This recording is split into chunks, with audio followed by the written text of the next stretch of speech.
and Live by Douglas Fairbanks. Chapter 1. Whistle and Ho, Sing as We Go. There is one thing in this good old world that is positively sure. Happiness is for all who strive to be happy, and those who laugh are happy. Everybody is eligible. You, me, the other fellow. Happiness is fundamentally a state of mind, not a state of body. And mind controls. Indeed, it is possible to stand with one foot on the inevitable banana peel of life, with both eyes peering into the great beyond, and still be happy, comfortable, and serene, if we will even so much as smile. It's all a state of mind, I tell you, and I'm sure of what I say. That's why I have taken up my fountain pen. I want to talk to my friends, you hosts of people who have written to me for my recipe. In moving pictures, all I can do is act my part and grin for you. What I say is a matter of your own inference, but with my pen I have a means of getting around the silent drama which prevents us from organizing a close-up with one another. In starting, I'm going to ask you foolish question number 1. Do you ever laugh? I mean, do you ever laugh right out, spontaneously, just as if the police weren't listening with drawn clubs and a finger on the button connecting with the hurry-up wagon? Well, if you don't, you should. Start off the morning with a laugh and you needn't worry about the rest of the day. I like to laugh. It is a tonic. It braces me up, makes me feel fine, and keeps me in prime mental condition. Laughter is a physiological necessity. The nerve system requires it. The deep, forceful chest movement in itself sets the blood to racing, thereby livening up the circulation, which is good for us. Perhaps you hadn't thought of that. Perhaps you didn't realize that laughing automatically reoxygenates the blood, your blood, and keeps it red. It does all of that, and besides, it relieves the tension from your brain. Laughter is more or less a habit. To some, it comes only with practice. But what's to hinder practicing? Laugh and live long. If you had a thought of dying, laugh and grow well. If you're sick and despondent, laugh and grow fat. If your tendency is towards the lean and cadaverous, laugh and succeed. If you're glum and unlucky, laugh and nothing can faze you, not even the grim reaper, for the man who has laughed his way through life has nothing to fear of the future. His conscience is clear. Wherein lies this magic of laughter? For magic it is, a something that manufactures a state of felicity out of any condition. We've got to admit its charm. Automatically and inevitably, a laugh cheers us up. If we are bored, nothing to do, just laugh. That's something to do, for laughter is synonymous with action, and action dispels gloom, care, trouble, worry, and all else of the same ilk. Real laughter is spontaneous. Like water from the spring, it bubbles forth a creation of mingled action and spontaneity, two magic potions in themselves, the very essence of laughter, the unrestrained emotion within us. So, for me, it is to laugh. Why not stick along? The experiment won't hurt you. All we need is willpower, and that is a personal matter for each individual to seek and acquire for himself. Many of us already possess it, but many of us do not. Take the average man on the street, for example. Watch him go plodding along. No spring, no elasticity, no vim. He is in check rein. How can he laugh when his pep is all gone and the sand in his craw isn't there any more?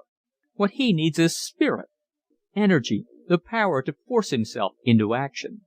For him there is no hope unless he will take up physical training in some form that will put him in normal physical condition. After that, everything simplifies itself. The brain responds to the new blood in circulation, and thus the mental processes are ready to make a fight against the inertia of stagnation which has held them in bondage. And mind you, physical training doesn't necessarily mean going to an expert for advice. One doesn't have to make a mountain out of a molehill. Get out in the fresh air and walk briskly, And don't forget to wear a smile while you're at it. Don't overdo. Take it easy at first and build on your effort day by day. A little this morning, a little more tonight. The first chance you have, when you're sure of your wind and heart, get out upon the country road or cross-country hill and dale. Then run, run, run until you drop exhausted upon some grassy bank. Then laugh loud and long, for you're on the road to happiness. Try it now. Don't wait. Today is the day to begin. Or, if it is night when you run across these lines, drop this book and trot yourself around the block a few times. Then come back and you'll enjoy it more than you would otherwise. Activity makes for happiness as nothing else will, and once you stir your blood into little bubbles of energy, you will begin to think of other means of keeping your bodily house in order. Unless you make a first effort, the chances are you will do very little real thinking of any kind. We need pep to think. Think what an opportunity we missed when stripped at night if we fail to give our bodies a round of exercise. It is so simple, so easy, and has so much to do with our sleep each night and our work next day, that to neglect to do so is a crime against nature. And laugh. Man alive, if you are not in the habit of laughing, get the habit. Never miss a chance to laugh aloud. Smiling is better than nothing, and a chuckle is better still, but out-and-out laughter is the real thing. Try it now if you dare, and when you've done it, analyze your feelings. I make this prediction. If you once start the habit of exercise, and couple with it the habit of laughter, even if only for one short week, you'll keep it up ever afterwards. And by the way, friend reader, don't be alarmed. The personal pronouns I and you give place in succeeding chapters to the more congenial editorial we. I couldn't resist the temptation to enjoy one brief spell of intimacy just for the sake of good acquaintance. Have a laugh on me. End of chapter 1. Chapter 2. Taking stock of ourselves. Experience is the real teacher, but the matter of how we are going to succeed in life should not be left to ordinary chance while we are waiting for things to happen. Our first duty is to prepare ourselves against untoward experiences, and that is best done by taking stock of our mental and physical assets at the very outset of our journey. What weaknesses we possess are excess baggage to be thrown away, and that is our reason for taking stock so early. It is likely to save us from riding to a fall. There is one thing we don't want along: fear. We will never get anywhere with that, nor with any of its uncles, aunts, or cousins. Envy, malice, and greed. In justice to our own best interests, we should search every crook and cranny of our hearts and minds lest we venture forth with any such impedimenta.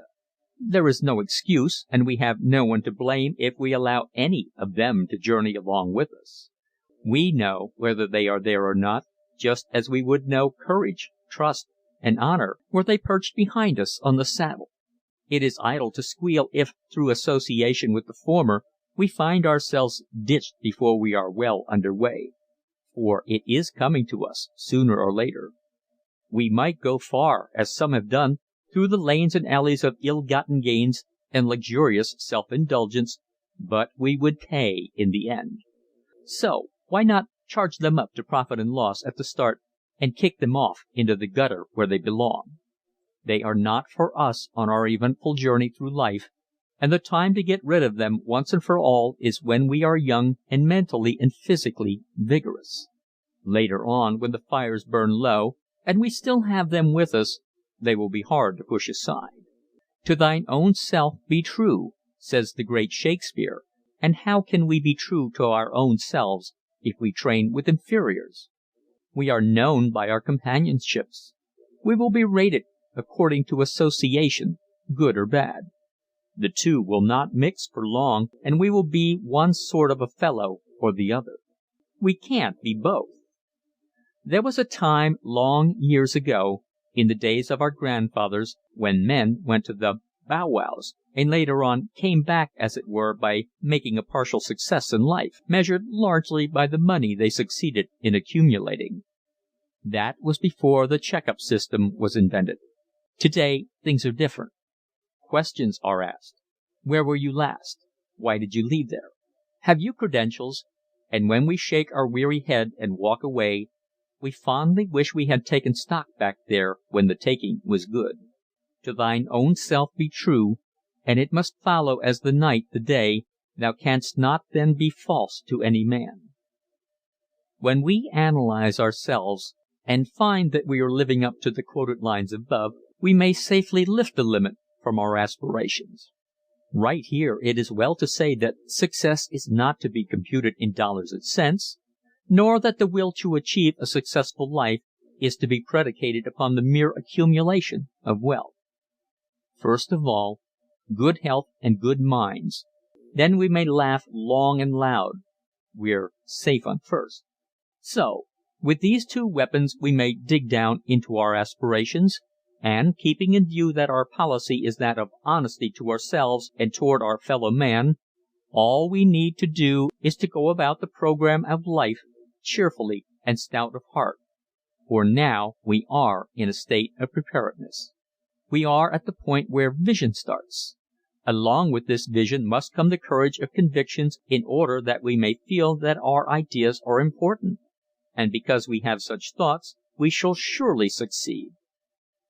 It has often been noticed that when we have had a large conception and have with force, character, and strength of will carried it into effect, immediately thereafter a host of people have been able to say, "I thought of that myself." Most of us have had the same experience after reading of a great discovery that we had thrown overboard because it must not have been worth while, or someone else would already have thought of it. The man who puts life into an idea is acclaimed a genius because he does the right thing at the right time. Therein lies the difference between the genius and a commonplace man. We all have ambitions, but only the few achieve. A man thinks of a good thing and says, "Now, if I only had the money, I'd put that through." The word "if" was a dent in his courage. With character fully established, his plan well thought out, he had only to go to those in command of capital, and it would have been forthcoming. He had something that capital would cheerfully get behind if he had the courage to back up his claims. To fail was nothing less than moral cowardice. The will to do had not been efficient. There was a flaw in the character, after all. Going back, therefore, to the prescription, we find that a sound body, a good mind, an honest purpose, and a lack of fear are the essential elements of success. So, when we have conceived something for the good of the world, and have allowed it to go by default, we have dropped the monkey wrench into the machinery of our preparedness. We must look about us for a reason. Have we fallen by the wayside of carelessness? Have we allowed ourselves to be discouraged by cowardly ifs? Did we lack the sand? Exactly so. We didn't have the courage of our convictions. Life is the one great experience, and those who fail to win, if sound of body, can safely lay the blame to their lack of mental equipment. What does it matter if disappointments follow one after the other, if we can laugh and try again? Failures must come to all of us in some degree, but we may rise from our failures and win back our losses if we are only shrewd enough to realize that good health, sound mind, and a cheerful spirit are necessary adjuncts. As Tennyson says, "I held a truth with him who sings to one clear harp in divers tones, that men may rise on stepping stones of their dead selves to higher things." All truly great men have been healthy, otherwise they would have fallen short of the mark. Prisons are filled with nervous, diseased creatures. There is no doubt but that most of these who, through ignorance, sifted through to the bottomless pits could have saved themselves had they realized the truth and taken stock of themselves in time, of course allowing for those who are victims of circumstantial evidence. The prime necessity of life is health. With this, for mankind, nothing is impossible. But if we do not make use of this good health, it will waste itself away and never come back.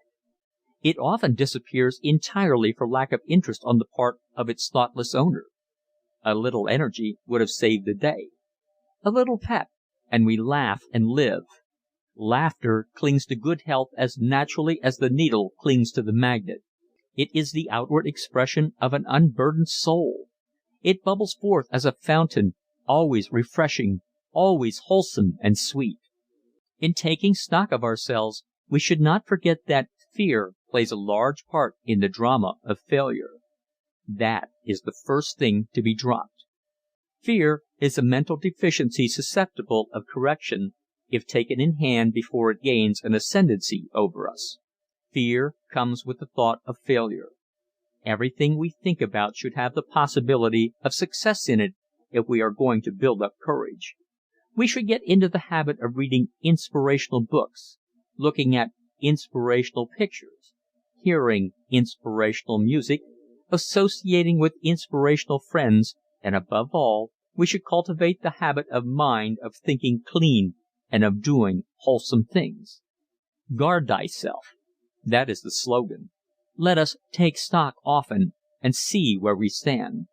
We will not be afraid of the weak points. We will get after them and get hold of ourselves at the same time. Some book might give us help. A fine play or some form of athletics will start us to thinking. Self-analysis teaches us to see ourselves in a true light without embellishments or undue optimism. We can gauge our chances in no better way. If we grope in the darkness, we haven't much of a chance. Taking stock throws a searchlight on the dark spots and points the way out of the danger zone. End of chapter 2. Chapter 3. Advantages of an early start. It is the young man who has the best chance of winning. Then why shouldn't youthfulness be made a permanent asset? We have recovered from the idea of putting a man into a sanatorium just because a few gray hairs show themselves in his head. We should not ask him how old he is. We should ask, what can he do? The young man may have the advantage of years, but the older one has the advantage of experience and knowledge. Now, if this older man could carry along with him that spirit of youth which actuated his earlier activities, he would be prepared against incapacity. Our fate hangs on how we conduct ourselves in youth. The world has great need of the sober, thoughtful men above the 50 line. By right of experience and knowledge, they should become our leaders in the shaping of our policies. It is all a matter of how a man comes through mentally, physically, and spiritually. Age should not count against him. The first thought is to keep healthy. In fact, we cannot harp on this too much. The second requirement is confidence in ourselves, without which our career is short-lived. Already we perceive that one must keep track of his inner self. This breeds confidence. The very fact that one stops to probe into that hidden land of thought shows that he is keeping tab on himself with a sharp eye. That's the stuff. We mustn't fool ourselves. The majority of failures come as a result of not being able to trust oneself. The moment we doubt or acknowledge that we cannot conquer a weakness, then we begin to go downhill. It is a subtle process. We hardly realize it at the time, but as the days go by, the years roll on, the final day of reckoning draws near, and relentlessly we are swept along as driftwood toward the lonely beaches of obscurity. And all because we lacked self-confidence. We did not realize it until it was too late. We were too busy with self-indulgence to struggle for success. Most of our troubles in later life started with failure to take hold of ourselves when we were young. It may be that we put off making our choice of something to do. If we had been companionable to ourselves, we might have thought out the proper course while taking long walks in pursuit of physical development. That would have been a fine time in which to fight out the whole problem, the time when optimism and the will to do are as natural as the laughter of a child or the song of a bird. That was the time when the world appeared roseate and beautiful, when success lay just beyond the turn of the road, when failure seemed something illusory and improbable. Then was the time to jump in with both feet and a big hearty laugh to solve the problem of what to do and how to go about it. It is surprising how readily the world follows the individual with confidence. It is willing to believe in him, to furnish funds, to assist in any way within its power. And that is where the man with a smile is sure to win, for the man who smiles has confidence in himself. So long as we carry along with us our atmosphere of hearty goodwill and enthusiasm, we know no defeat. The man who is gloomy, taciturn, and lives in a world of doubt seldom achieves more than a bare living. There have been a few who have groaned their way through a competence, but in proportion to that overwhelming number of souls who carry cheer through life they are as nothing, mere drops in the bucket. If the truth were told, their success came probably through mere chance and nothing else. Such people are not the ones for us to endeavor to follow. We cannot afford to allow our visions to sour. Beginning early takes away timidity and builds for success while we are young enough to enjoy the benefits. Although it is never too late to start a cheerful life, we don't have to kill ourselves in the attempt. There is no necessity for throwing all caution to the winds, but we should press our advantages. With self-analysis comes a certain poise, a certain dignity and kindliness that tempers every move with precision. Once we get to the proper start, we have only to take stock now and then in order to keep our machinery in a fine state of repair. If we have chosen wisely, we love our work and stick to it closely, not forgetting the home duties and our share in its success.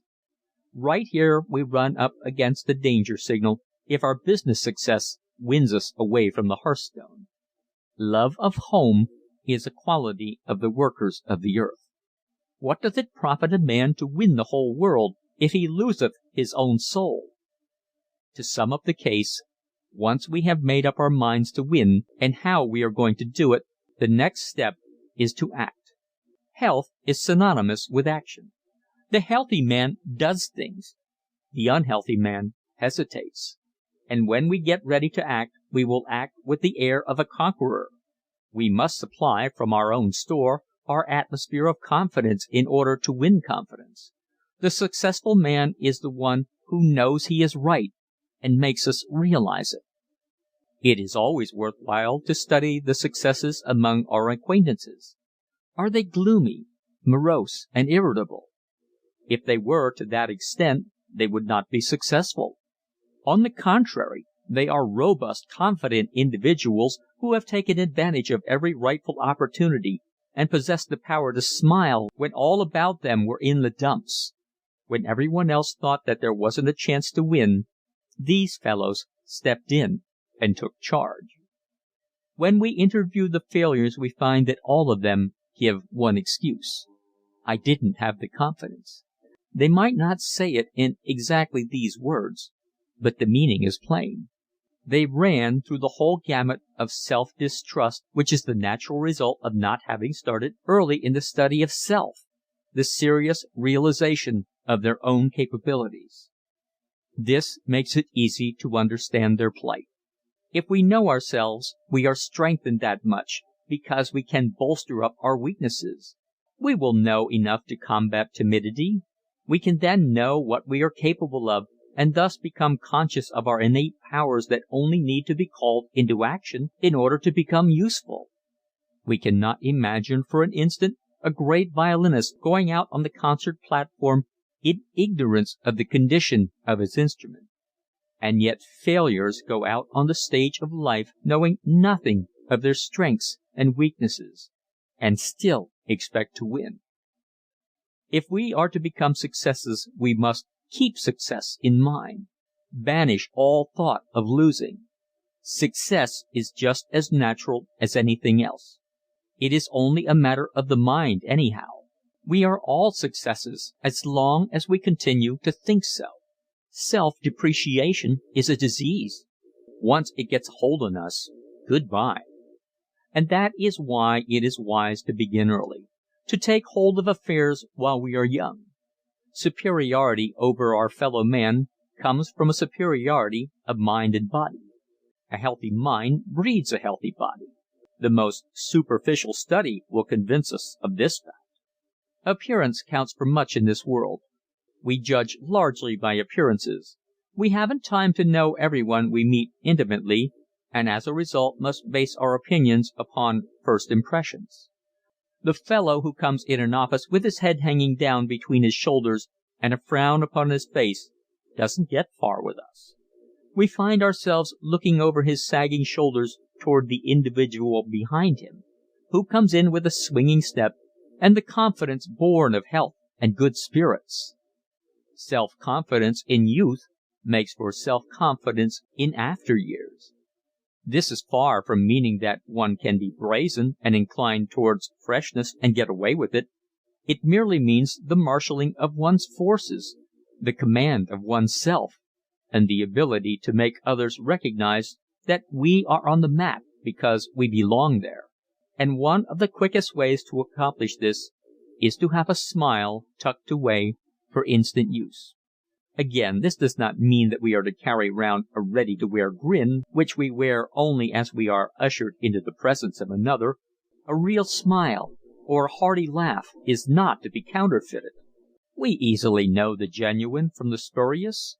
A real laugh springs naturally out of a pure, unadulterated confidence and a good physical condition.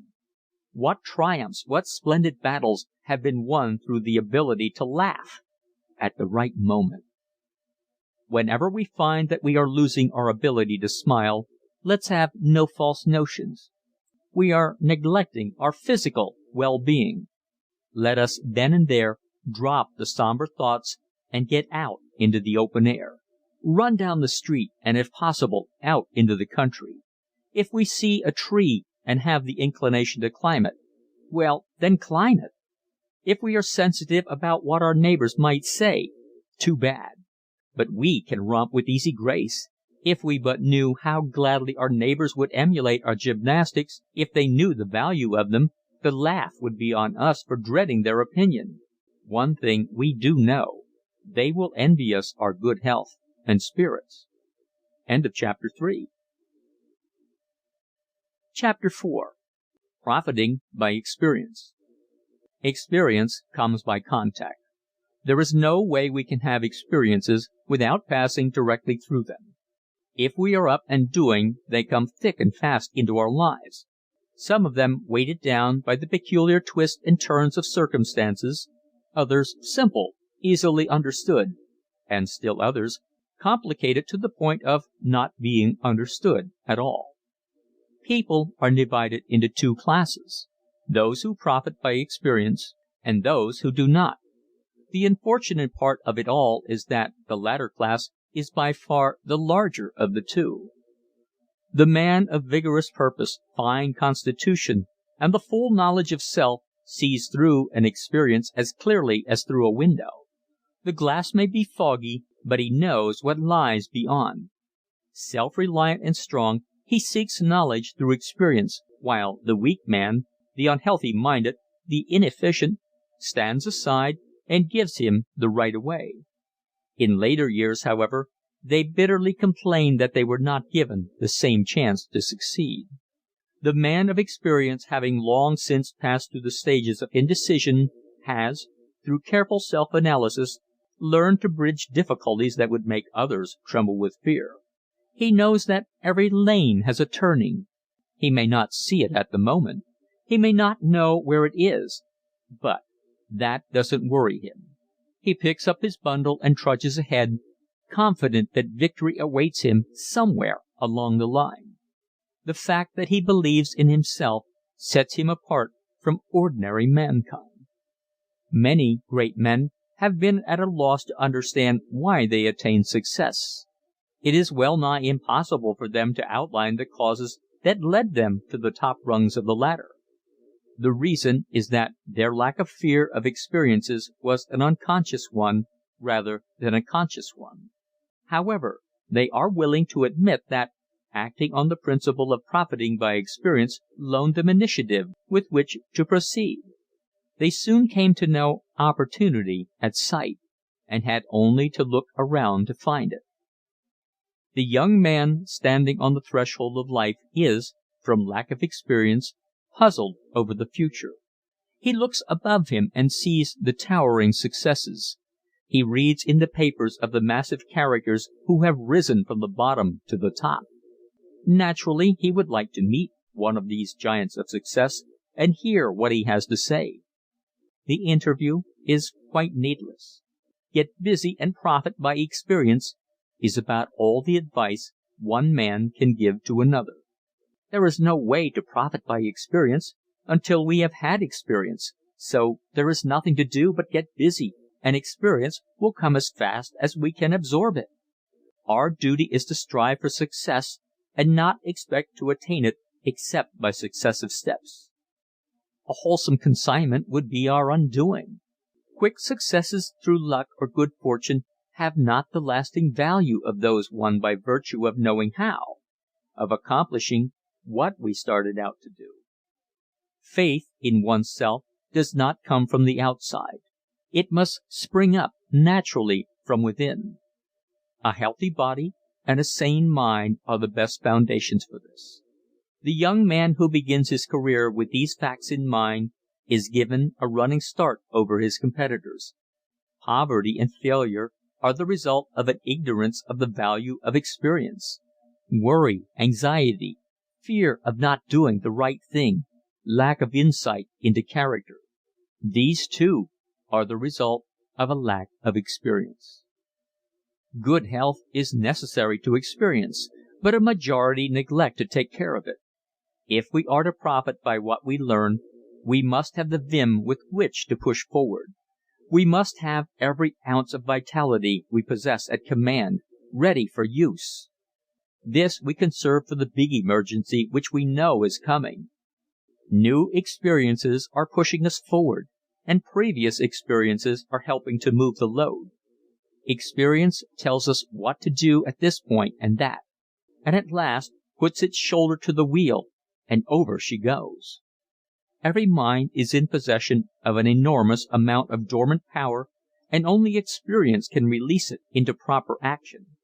We often hear a fond mother say that her son is full to bursting with the old Nick, which means that the youngster is overflowing with pent-up energy.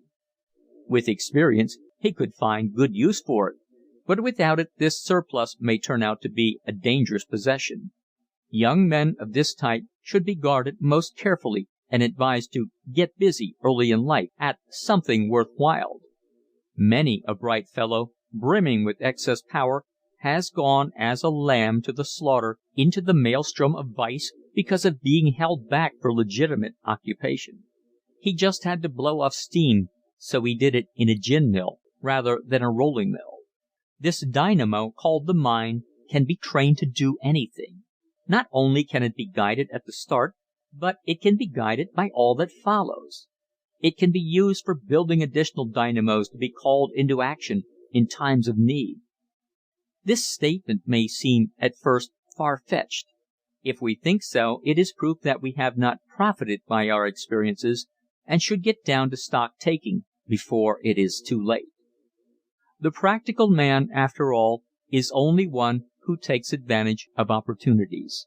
He could double and triple his power if he only realized how superficial the average setback really is.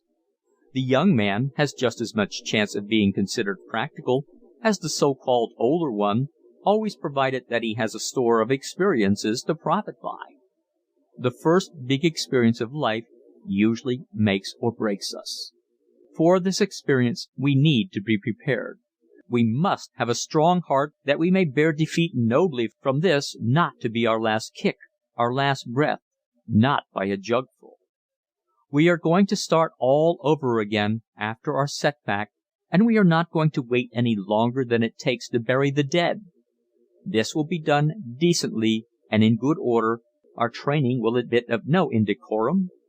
If the smash was a bad one, we will assume the liability nevertheless and get back on the job. We are out to win, and eventually we will win. And that is what we mean by taking profit from experience. The powers that break down are also the powers that build up. The electrician who handles the motor could just as well end his own existence by that mysterious current as he could make use of it for the good of humanity. He spends years of conscientious study and masters the knowledge of it so that its uses are as simple as his ABCs. There is no doubt in the world but that he had to learn by experience. He had to go into the shop and climb up from the bottom. There was no other way by which he could come to know how to turn a deadly force into a well-trained necessity. Yet the average man goes into life with as little knowledge of its forces as the baby who puts its foot upon the third rail. That fact keeps the thoughtless man down until experience comes to the rescue. When it does come, if he has the sand, the common sense, the will to do, there is naught to hold him away from his goal. End of chapter 4. Chapter 5. Energy, Success, and Laughter. There are many essentials to success, but there is one that is of such importance that without it all the others become as naught. The man who wins success is invariably impelled to do the great work allotted him by something within that tells him he can. He may not know exactly what it is, but he knows he possesses it and is able to act on that faith, accomplishing things which seem utterly impossible to other people. This inner determination, once firmly implanted in one's nature, cannot be destroyed or conquered, and this element is energy. Energy of mind which rules the body. But where does this come from? How do the great minds generate this glorious means of self-propulsion? The answer is that in a healthy body it is inherent from birth, and proper care of the body therefore accentuates within their minds the will to do. If the preceding chapters have been carefully read, we may readily believe that the successful youth must start with a wholesome, generous viewpoint, a good constitution, and a clean mind. We have had an inkling by this time of what one must do to achieve success in a world where competition is keen.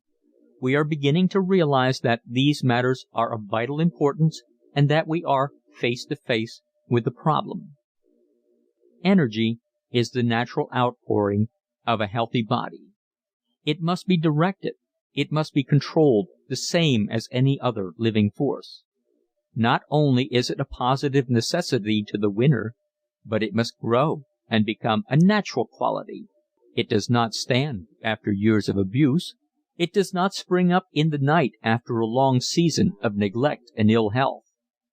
All of us possess it in varying ways. That fact ought to convince us that we can get hold of ourselves and build up that which nature has given us rather than allow it to die away. We all have a certain amount of energy. Why shouldn't we all be successes? We might to a certain extent, but that doesn't mean that we shall all get rich in the money sense of the world. When we say, why shouldn't we all be successes, we do not mean that everybody in the world must be greedy for money, nor for power and position.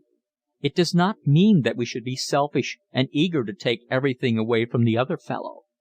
On the contrary, it means that, with energy, we shall be successful according to our brain tendency. Going back to our second chapter, we find the phrase taking stock of ourselves.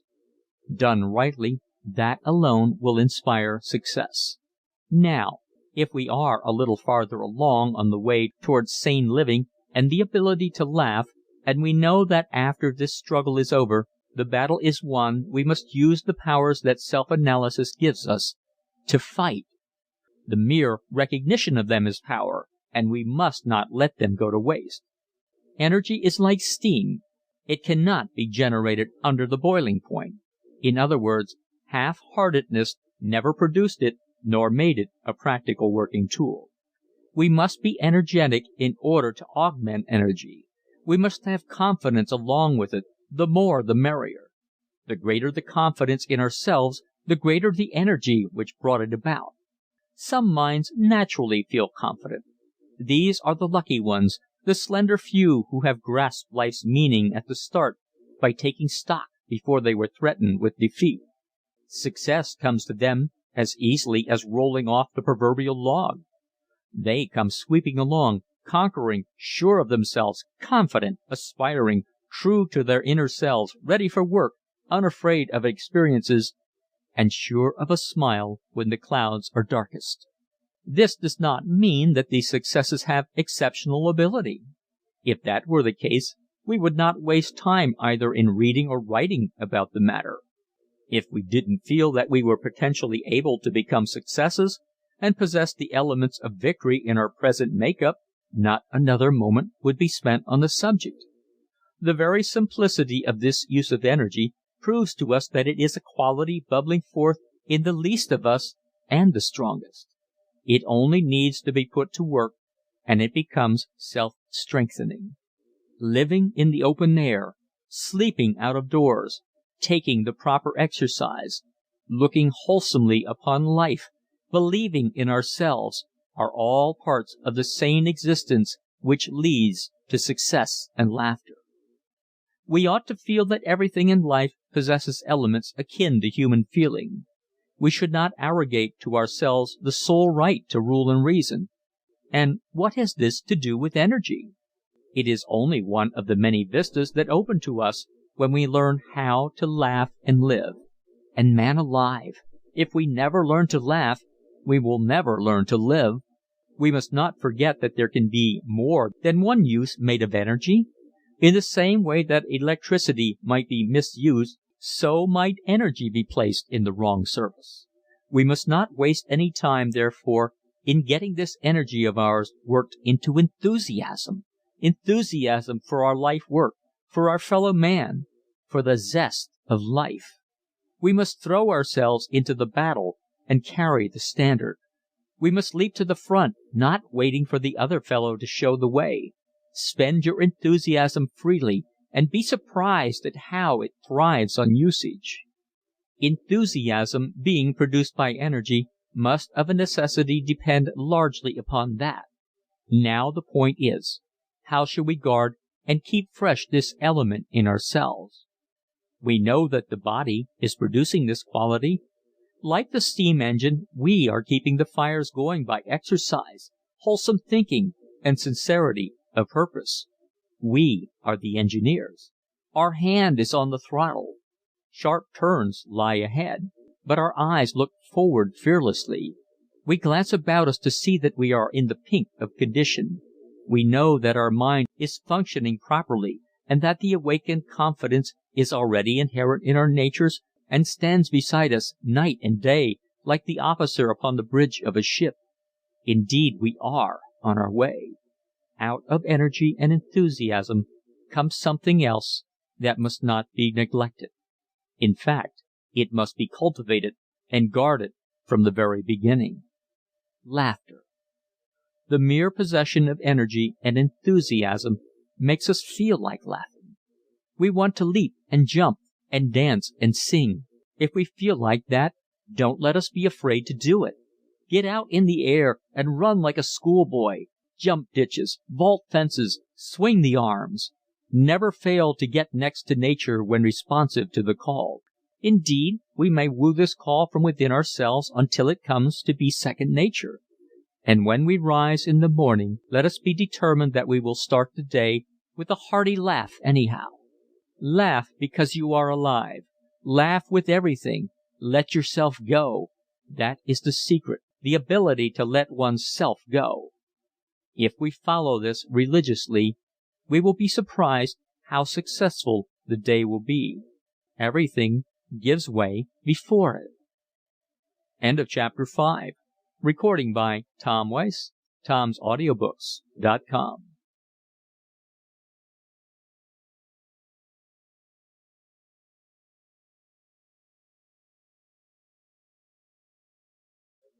Chapter 6. Building up a personality. More and more, personality is coming into its own as man's greatest asset. There was never a day when it was not, but in former years this essential quality was not listed under the name personality. Had we lived in the days of our fathers' youth, we would have heard about remarkable men, men of big caliber, large character, splendid presence, and the like. But it remained for our day and generation to discover the real word, personality, meaning the most perfect combination possible of man's highest attributes. At least, that would be the definition in its fullest sense. Of course, everyone has a certain personality, and, no matter in what degree, its possession is valuable. Personality is an acorn, so to speak, which may be cultivated into a sturdy oak. Personality is one's inner self, outwardly expressed. It represents the conquest of our weaknesses and naturally impresses our strength of character upon others. With personality, our foundation is firm. On this pedestal we may stand squarely and face life with equanimity. For such there is no end to achievement while good health and youthful spirit remain. It is impossible to come into the presence of a personality without becoming immediately aware of it. It is reflected by people of small stature, poor physiques, homely visages, as well as men of the highest physical development. The great Napoleon was just above 5 feet, while Lincoln towered over the 6-foot line. Men of personality are the last to say die. Their store of combativeness carries them beyond their real span of existence either in years or achievement. Thus the mind shows its mastery over matter. Alexander Pope was still writing while propped up upon the pillows of his deathbed. Mark Twain joked with friends when he knew his hour was at hand. Personality is magnetic. It can charm the friend or put fear into the heart of the enemy. Joan of Arc, a frail woman, won battles at the head of her troops. History is filled with incidents where men of personality have turned defeat into victory by leading their soldiers back into the fray. Wholesome personality is the fulfillment of self-development, physically, mentally, and spiritually. But all personality is not wholesome, for it often shows in the face of a man who is a rogue at heart.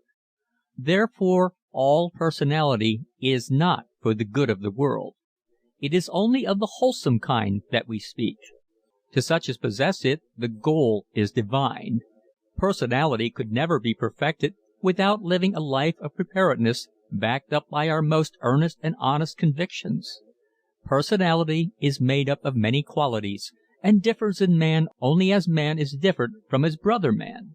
Perfect personality requires constant care in its development and constant guard for its safety. It cannot be purchased in the open market. It must be built upon piece by piece, and everything we are becomes a part of it. Personality would be indeed imperfect if it did not give us full poise. If we neglect our physical poise, we pull down our mental poise, likewise our spiritual poise. That is why personality must be kept constantly protected against encroachment.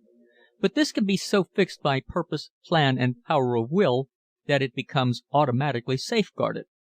Once in possession, we have only to make it part of our natural selves and wear it unconsciously to the last breath of life. Then the question is, why should we allow ourselves to be satisfied with an imperfect personality? It only reflects back upon ourselves. Haven't we often heard a man say, "He is all right, but..." Perhaps the personality in question was untidy, or that his walk was that of a laggard, or that he affected an egotistical air of superiority. Whatever the impairment, it should have been done away with. A man of personality should never be haunted with worry from the sneers of his inferiors because of their own laxity. Some men perfect their manner of speech to a degree which takes it above that of their weaker fellows. Others develop fine qualities which are viewed by ordinary individuals as affectations but which are in reality the result of innate refinement. The man of no refinement has indeed an uphill fight but with persistence and ambition to succeed, he can win. Lincoln, the rail splitter, is the most shining example of the power to will victory. For him to have fallen by the wayside would have caused no comment, for it would have been expected in those early days of struggle. But to those who have the benefit of inherited tendencies toward personality, to fail in its development is in the nature of a crime. Personality does not mean over-refinement. Sturdy qualities are the necessary ones. Over-refinement leads to the softer life and ofttimes to degeneracy.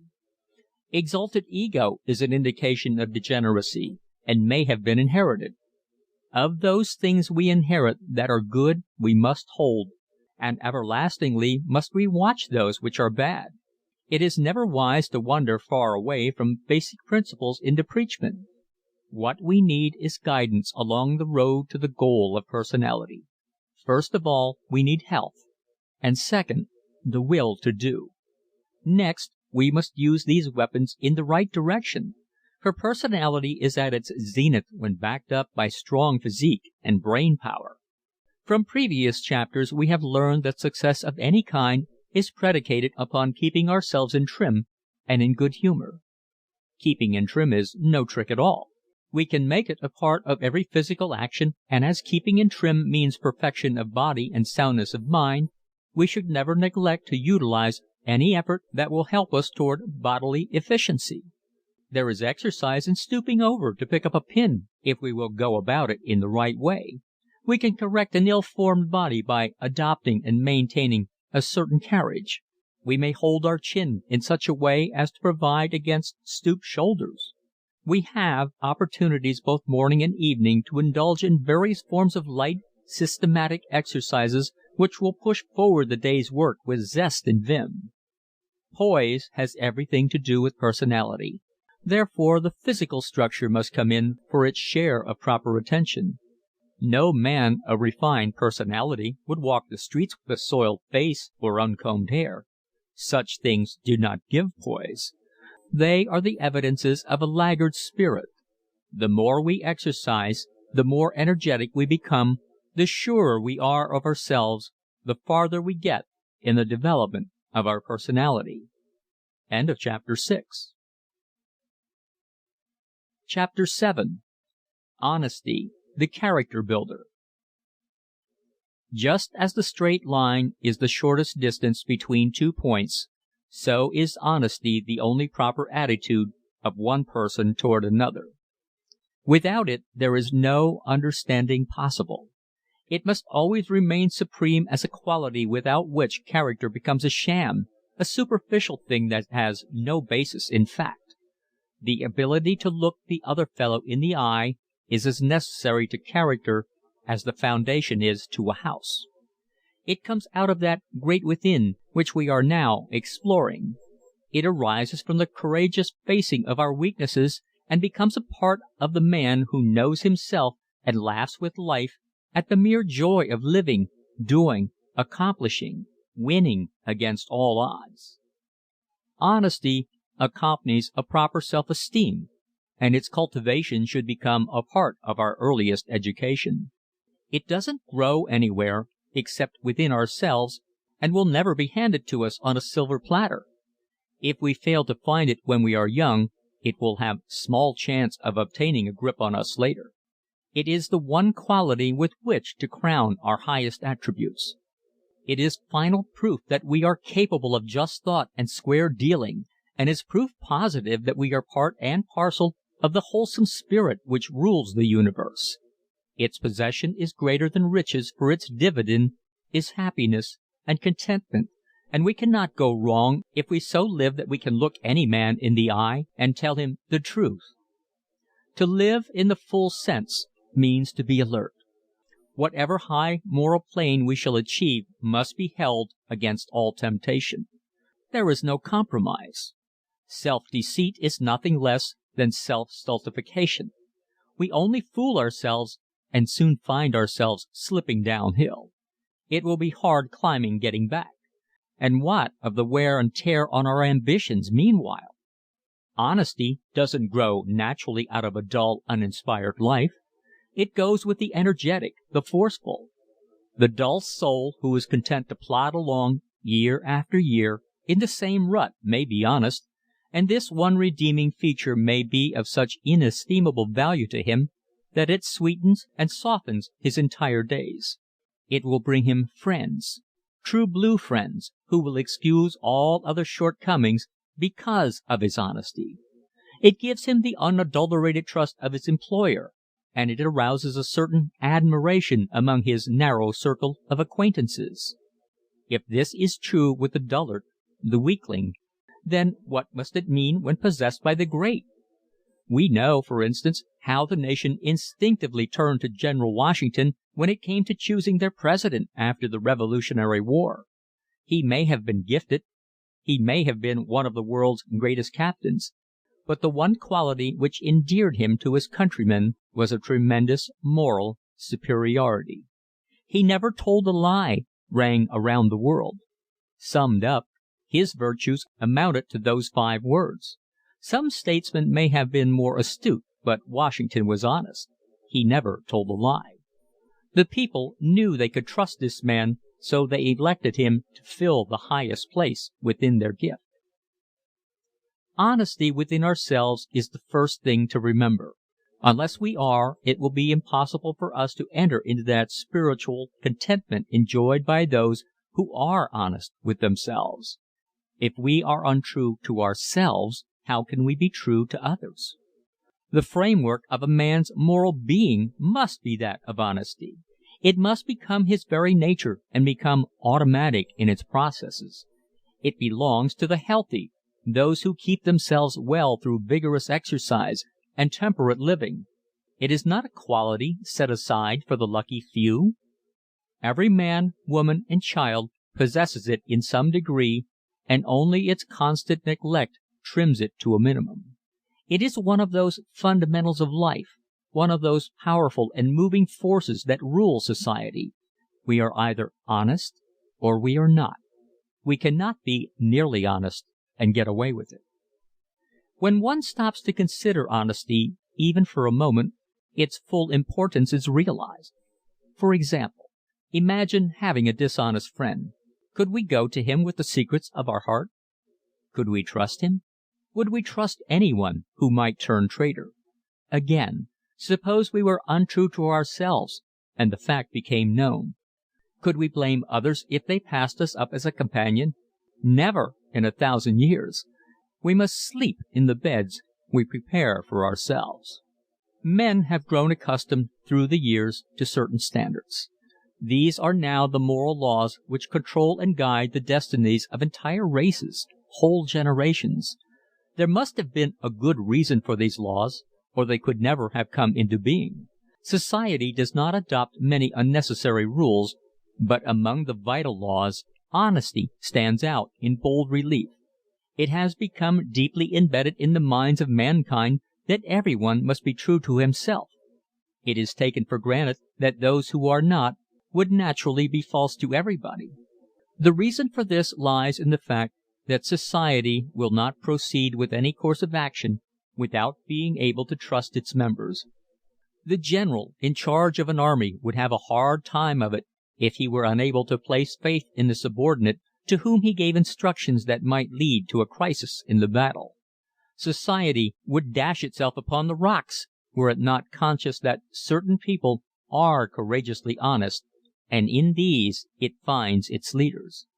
To rise in life means that our fellow man believes in us and wishes us to do so. Without his cooperation, it would be futile to arouse our own ambitions.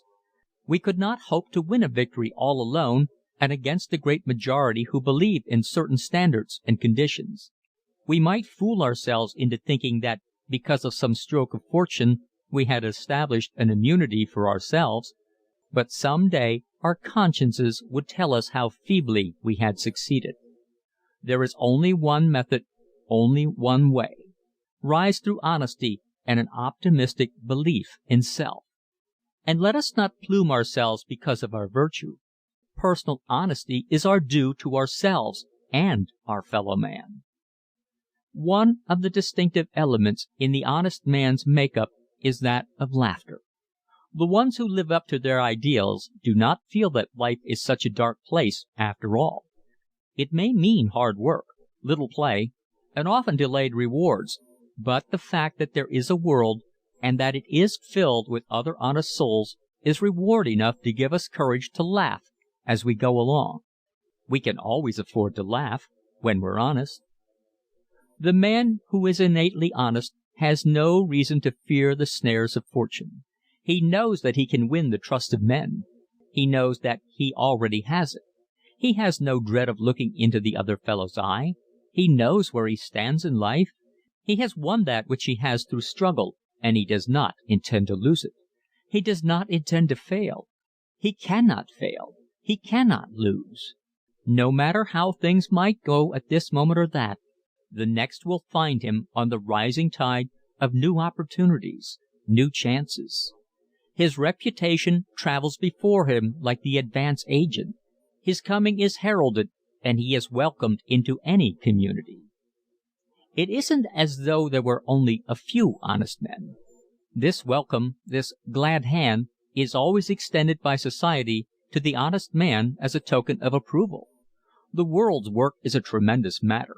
There is always room for another worker to handle some part of it. And only the true, the sincere, are capable of doing this in the proper way. The leaders of society in the broader sense are those who win the faith of the average man. We look up to Lincoln because we know that he was the one man in a million to accomplish the greatest task ever set before a human being. We realize that he was honest. Honest in the huge sense so necessary to the accomplishment of big ideals. And we know that in order to win some part of that great trust, we must obey the standards of honesty and decency that lie below the surface and only need to be called to life and action in order to be used. And laughter will arouse that sense as quickly as anything else. The man who is capable of laughing heartily is not apt to be the one who carries some conscience-stricken thought around with him. It's the easiest thing in the world to detect an untrue laugh. The real laugh springs out of the depths of being and comes with a ringing sense of security and faith in oneself. It goes with the workman in the early morning when he swings along the road to the factory. It accompanies the soldier into battle. It arouses the clerk from lethargy. It brightens the sick room. It raises us all to unexplored heights, and as evidence of our state of mind it can mean only one thing: honesty and sincerity. No character can exist without this outward exhibition of an inward honesty. The mere cultivation of laughter would eventually lead to honesty. The fact that you are laughing, enjoying life, awakens you to a spirit of security and a feeling of the joy of living. Gloomy men are the ones whose tendency is toward crime and trouble. Laughing men are the ones who stir the world with new desires and make life worth living. Therefore we say, laugh and live. End of chapter 7. Chapter 8. Cleanliness of Body and Mind.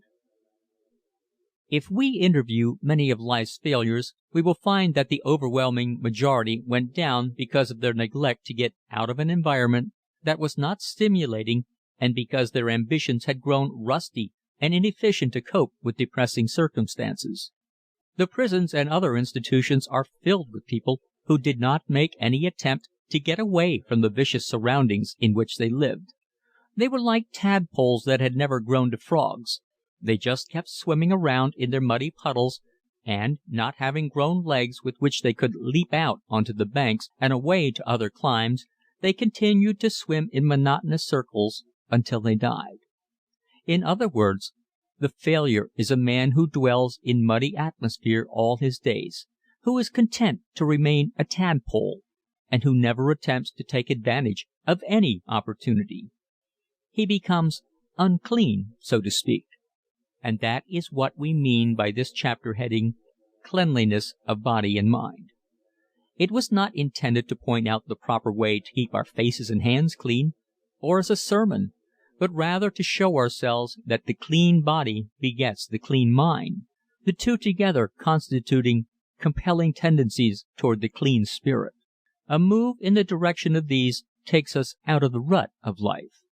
No matter what cause we dig up with which to explain our success in life, we cannot neglect this one important one: the careful selection of our acquaintances. And this doesn't mean that one must be a snob. Far from it. It only means that the successful man, the man who wishes to rise in life, should not spend his days in the company of illiterate companions who do not possess ambition of heart or the will to do the work of the world. It means that life is too short to hang around the loafing places with the driftwood of humanity, listening to their stories of failure and drinking in with liquor some of their bitterness against those who have toiled and won the fruits of their toil. It means that we will not go out of our way to seek the friendship of men and women who are simply endeavoring to gain happiness in life without paying for it. It means that we will do all in our power to win friends who aspire nobly and by so doing inspire those with whom they come in contact. Such men are naturally clean of mind and body. We must remember always to live in a world of clear thought that will stimulate our ambitions. Dwelling in the dark corners of life and traveling with the debris of humanity will not arouse us to action and give us that swinging vigor of heart and mind so necessary to the accomplishment of great things. While we will ever lend the helping hand to those who need it, we will naturally associate with those who have vim and courage. We will not be dragged down by our associates. Until we meet the right kind, we will hold aloof, and we will not be morose and gloomy because it happens that at this moment our acquaintanceship does not include these successes. When we have succeeded in doing something big, they will come to us, and if we think big things, we are likely to do them. It is all a matter of the will to do. Nothing succeeds like success, said some very wise man, and if there ever was a phrase that rang with truth, this does. It means that the thought of success, the courage that comes with success, leads to more and more success. It means that the thinker of these thoughts is living in a clean, wholesome atmosphere, along with those who are determined and in earnest. It means that they have caught the fervor of true life, a healthy, contagious fervor which permeates the blood swiftly once it gets a hold, and like electricity it vivifies and stirs the spirit with renewed energy day after day, year after year. Once it wins us, it will stick with us. The success of those about us will shake our lethargic limbs and stimulate us to a desire to do as they do. We will be in a world of clean thought and action, and our lives will mirror their lives. Our thoughts will be filled with wholesome things and with good health. We will win in spite of all obstacles. Cleanliness is the morale of the body and the mind. The man who is careful of his linen and who does not neglect his morning plunge is not apt to be gloomy and morose. We noticed him in the car or on the street in the morning. He comes striding along, fresh and full of the zest of living. His mind is clear and unclouded. His eyes are full of that vigorous light of conscientious desire to win and do so honestly. He has none of the hypocritical elements in his nature strong enough to rule him. There may be, and probably are, many weaknesses in his character. His very strength consists in his ability to crush them and make them his slaves. The man who has taken his morning plunge and dressed himself agreeable to comfort and grace has his battles of the day won in advance. He knows the value of keeping himself in trim. He does it for the sake of his own feelings. Our approval of his appearance goes without saying. If a man thinks well of himself in matters of appearance, his general deportment is likely to coincide. Such men never overdo. They are at ease with themselves, and thus impart ease to others who come in contact with them. They have, in other words, a distinction of their own, and their distinction is their power. They know that the highest moral law of nature is that of cleanliness, that filthiness should not be allowed to dominate any man's ethics or physical condition. They rule such things out of their lives. A vast magnetic force comes out of those friends of ours who are doing things and making the world sit up and take notice. The mere fact that we live near to them, know them, and associate with them is proof positive that we, too, shall go through life with clean minds and bodies. They would not tolerate us if we were to slip into shoddy ways. Nothing is revealed quicker to our intimates than the losing of ambition, the slipping into careless habits. We cannot conceal it from them. We fool only those who brush by. The loss of this self-respect has a terrible effect upon the system, and every tendency toward success is thereby stunted and weakened. We have fallen into unclean ways. It would not be long before we sink to the bottom, or else remain among the vast crowd who have neither the courage to fall nor the courage to rise. Nothing produces failure quicker than filthiness of mind and body. Those who are successful keep away from the very thought of such a condition. They live as much as possible in the open. They take morning and evening exercises. They read good books, attend good plays, and are continually in touch with the finer developments of thought and art in the world. Their faces are open and full of sunlight. They are determined that life will not beat them in a game that only requires sureness of aim and the ability to take advantage of the 1,001 opportunities that surround them on every side. Cleanliness stands paramount in its importance to success. Perhaps no other one thing has so vital a hold upon the individual who succeeds. The general of an army first looks to the morale of his troops. He knows that with clean minds and bodies his soldiers are capable of doing big things. The battleship, that efficient and highly developed instrument of war, is so immaculate that one could eat his meals on its very decks.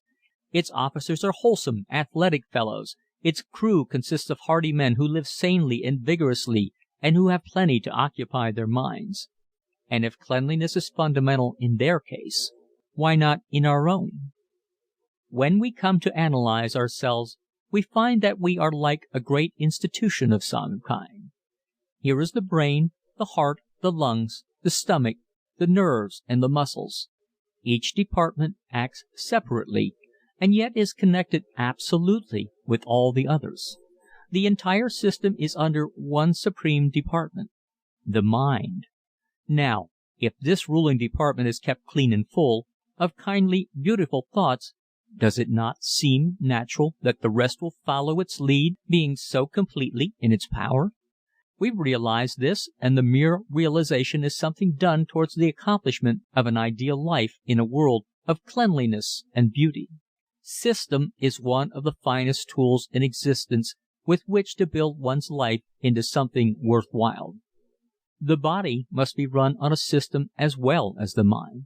The stomach must not be overloaded with unnecessary food. The lungs must not be filled with impure air. The nerves must not be worn threadbare in riotous and ridiculous living. The muscles must be kept in trim with consistent exercise of the proper sort. We must recognize the wants, the needs of the physical system, and see that they are supplied. Roosevelt, perhaps more than any other living man today, has given vitality to the supreme necessity of cleanliness of mind and body. He has, by reason of his great prominence, been able to emphasize these two vital essentials. He called a spade, and his message went far. For those who knew the value of his words came nods of approval. Others took heed. From boyhood he has systematized his life, taking the exercise needed, filling his mind with the learning of the world, winning when others would have failed, profiting by experience allotted to him through fate's kindly offices and association with the healthy, true men. What has been the result?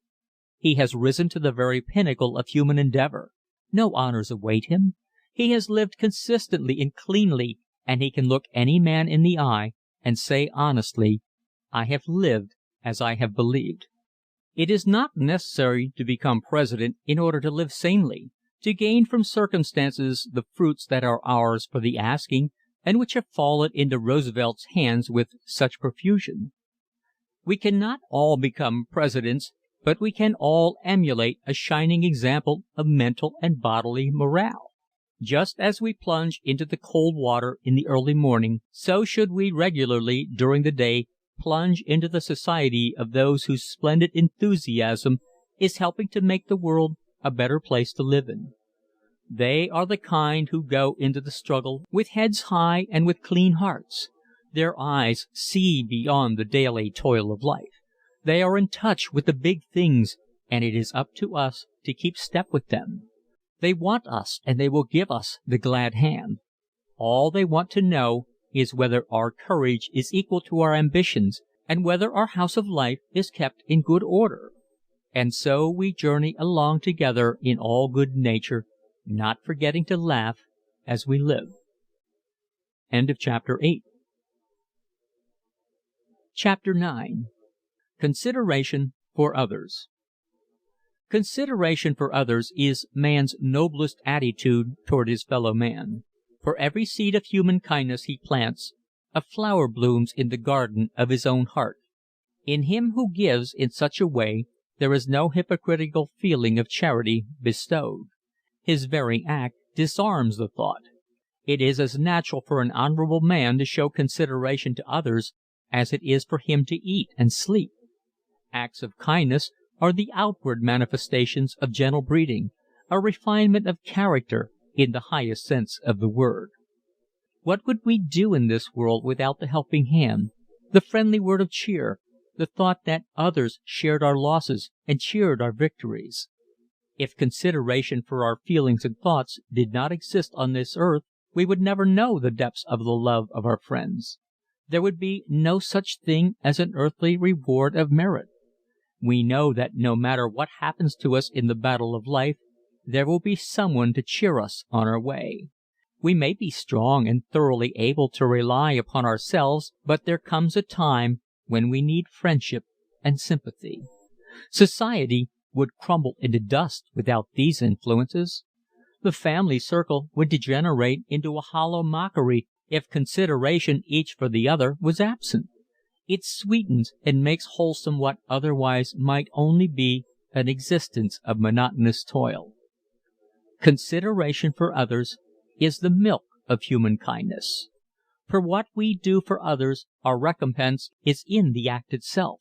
We should claim no other reward. Observation brings to view that they who give in real charity cloak their acts from the eyes of all save the recipient. Givers of this type rise to the supreme heights of greatness. It is a part of their wisdom to know what is best to be done, and they go about it as a pleasure as well as a duty. Consideration for others pays big dividends. It is a virtue that makes for strong friendships and true affections. Those who possess it have a hard time hiding their light under a bushel. In teaching fortitude to others, they partake of the same knowledge. In the hours of their own affliction, they retain their courage and keep their minds unsoured. They are the sure enough good fellows of life, and their presence is the signal for instantaneous good cheer. We all know them by their gentle knock at the door. In 1,000 ways they impress themselves upon our lives, have entered into our counsels, have given us the right advice at the right time, and when the sad day comes along, their strong shoulders are there for us to lean upon. Consideration for others is apt to be an inherent quality, but like everything else, it can be accentuated or modified according to our own determination. It is a growth that should be inculcated early in the lives of children, the earlier the better. A child's most impressionable age is said to be between its 4th and 5th years. Then is the time to teach it the little niceties of life, the closing of a door softly, tiptoeing quietly that mother may not be awakened from her nap, tidiness, cleanliness, good morals, all of which are to become vital factors in a life of consideration for others. A great many of us have the desire to be of service to others, but timidity holds us back. Say, for instance, one might see a person in great distress, and because of diffidence withhold the proffered hand. Someone we've known who comes to the point of penury but has too much pride to ask assistance. We pass by, fearful that we might offend. How many times has this happened to us?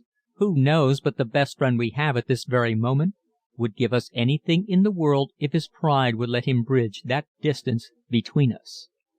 Nevertheless, the desire to do the right thing was in itself helpful. The thought of doing something for someone was a correct impulse and should have been carried into action. Early in life we should have started our foundation for doing things in the cause of others. Putting off the time when we shall begin to obey our higher impulses toward helpfulness to our fellows is but a reaction in our own characters which dulls determination. We want to do it, but we won't.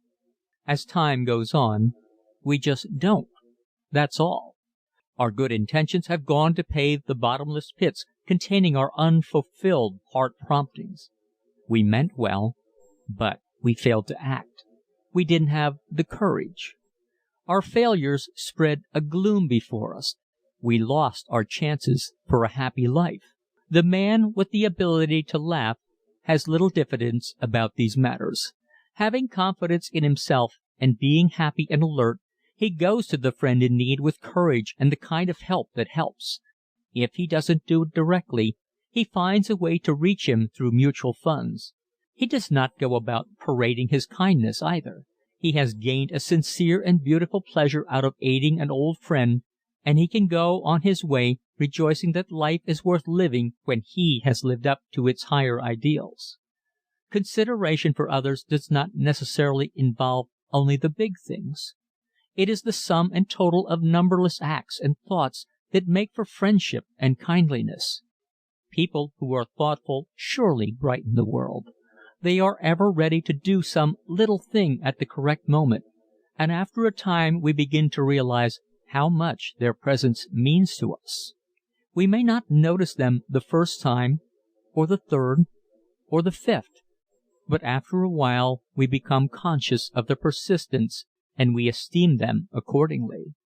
Such men are the products of clean, straightforward lives. They are never too busy to exchange a pleasant word. They do not flame into anger on a pretext. Their code of existence is well ordered and filled to the brim with lots to do and lots to think about.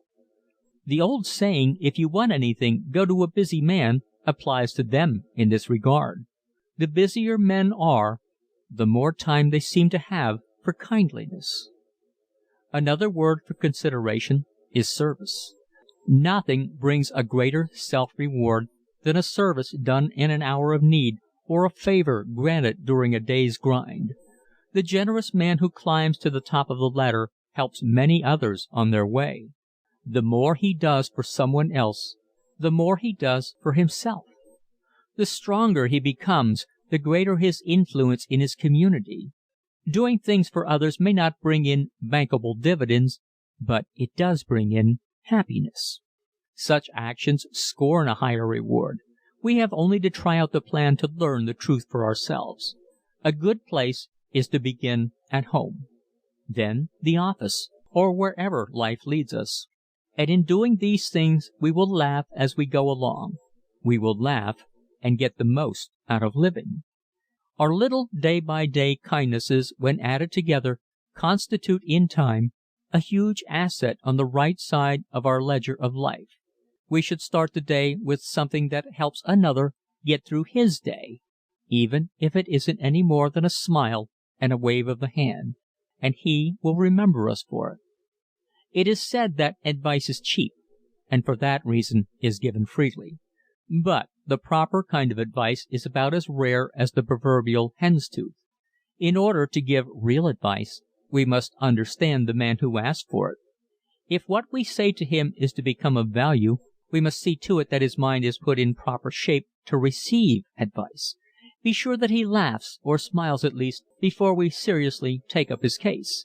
And when we have done our stunt in the way of advice, let's send him away with a fine good humor.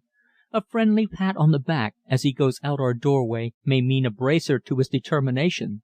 "You'll put it over," we shout after him. And thus we have been of real help. He needed sympathy and courage.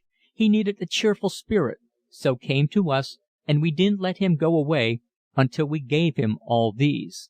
Bully for us. Consideration for others does not admit of ostentation and hypocrisy. We never allow our left hand to know what our right hand does in charity, nor do we boast of our helpful attitude toward our fellow men. It is well to make a point of this fact. In this world are many ne'er-do-wells who fail to profit by advice and thereby become professional in the seeking of favors. Consideration owes them nothing, and to withstand their persistent appeals would in time dull our natural tendencies toward helping others. The world helps those who help themselves. We have little admiration for the man who is forever whining. Society has no work for such people as these. When we have exhausted every means of helping such a man, we must, in self-defense, pass him up before he contaminates our sense of justice. We must keep our visions clear. Consideration for others is a prime refinement of character. To be able to use it in our daily lives becomes one of our great consolations. Sympathy begets affection and kindly deeds. In a relative sense, it binds together the properties which go to make the soul within us. Browbeating, scolding, irascibility, and the like are microbes which react against the milk of human kindness, to which, if we succumb, leaves us stranded and alone amid a world of friendliness and good fellowship. End of chapter 9. Chapter 10. Keeping Ourselves Democratic. Big words and pomposity never were designed for the highest types of men. Our great national figures have almost without exception had one quality which was a keynote to their ultimate success. This was their simplicity. Next was their accessibility. There are numberless big-hearted and big-brained individuals in the world whose duties are so manifold that in order to accomplish what has been placed in their hands, they must be saved from interruption, but the truly great individual is never hidden away entirely from his fellow man. He never becomes such a slave to detail that he does not find time to fraternize with ordinary mortals. We do not find him concealed behind impenetrable barriers, guarded and pampered by courtiers like unto a king on his throne, or tucked away in some dark office. He wants to know everybody worthwhile, and everybody worthwhile is welcomed by him. He does not affect to know so much that he cannot be told something new. He is not the sort to refuse to see us at any reasonable time. We should not confound greatness, however, with notoriety. A man who by virtue of large publicity has compelled public notice isn't necessarily a great man, no matter how hard he may strive to make himself appear so. Especially is this true of the man who does not make a personal success corresponding to his advertised fame. In time he may have the earmarks of notability, but as Lincoln said, you can't fool all of the people all of the time. It is to be noted with satisfaction that the big captains of industry keep themselves free from petty details. I surrounded myself with clever men, said Andrew Carnegie in accounting for his success, and by the same token the men who took over his great affairs and gave them larger scope and power surrounded themselves with still other clever men, thus reserving their judgment and thought for the higher policies of their institution. They kept themselves in readiness for consultation, and having men of initiative and self-reliance underneath them, they find time to take in hand other affairs than those of the tremendous businesses they manage. Men of this type often become prominent in public affairs and develop into highly important citizens. The bigger the man, the less he encumbers himself with matters which can be delegated to others. His desk is clear of all litter and minutiae, likewise his mind. Such men keep their physiques and mentalities in fine working order and are not to be goaded into ill temper. A refinement of mind is supremely essential to the man who desires to climb to the very top of the ladder. He cannot afford to close his brain to outside information. He is forced to keep it open in order to let in continuous currents of new thought. He does not want his visage to cream and mantle as a standing pond, as Shakespeare aptly puts it. Therefore, the windows of his thinking department are kept open for refreshing draughts from the outside. He reasons that always there are new guests, new faces, new things to talk about at the banquet board of life. And here is the point. If men who carry on the great industries of the world find a way to keep themselves democratic, surely men of less importance should be able to do the same? The snob is about as offensive a person as could be described. He is usually a hypocrite or an ignoramus, sometimes both. His pomposity is naturally repellent. We easily become accustomed to dodging such characters. The detriment is theirs, not ours. They are left by the wayside and, sooner or later, wake up to the fact that they stand alone in the world. The world loves the man with an open mind. This is the usual spirit of the progressive citizen. He wants to know, and by reason of his accessibility, knowledge is brought to him. No one cares to take up the task of informing the egotist who already knows it all. Such is his inherent cussedness that we would rather let him warp in the oven of his own half-baked knowledge. Life is too short to waste our time in educating him. "How can I see Mr. So-and-so?" says one man to another. "Don't try," is the answer. "He's not worth seeing. You can't tell him anything." And this sort of a chap misses the big opportunities just because he chooses to build up a reputation for being exclusive. He digs himself a hole and crawls into it and pulls the hole in after him. We can safely imagine him treating the members of his family as though they were servants and his employees as though they were slaves. He may succeed in small things, but in the big game of life we may write him down as a failure. If we have a big idea, we take it to a big man, the man of vision. Anything less is to putter around aimlessly. The bigger he is, the more democratic. He will not look for imperfections in our personal makeup when we show him the new process we have discovered. To be democratic is a triumph of the soul, tending to bring us in close touch with the throbbing heart of humanity. There is no isolation for those of unaffected charm and manner, no barrier in the way of friendship worth having. It is our lack of judgment if we hide ourselves so that we cannot be approached. No matter how high we rise, for the sake of our own brains, we must allow men of ideas to get to us. We must not allow our minds to become stagnant. If we fail to get into daily contact with other people, we soon grow dull and uninteresting even to ourselves. Great men may have no time to fritter away, but they have plenty of leisure for men worth while, the pushers and the thinkers. A democratic spirit does not come to the selfish man. He is absorbed in himself and is quite a hopeless case. He is a natural-born fault-finder and grouchy by nature. For him, life holds no joy save the one in sight. Taking the big look at the man of this type, we can only be sorry for him because of his lack of early training. He started off on the wrong foot and thereafter drifted along. Seldom do we overcome the habits with which we arrive at man's estate. Those who do are entitled to a right-hand seat among the chosen. Being democratic is another phrase for being human and kind. It means that we ought to be able to see behind every face and find the truth of that individual's existence. It means that life is largely a matter of how we look at it, and being human is one way to get the proper slant at things. The human mind has great adaptive power and can be molded into 1,000 ways of thinking.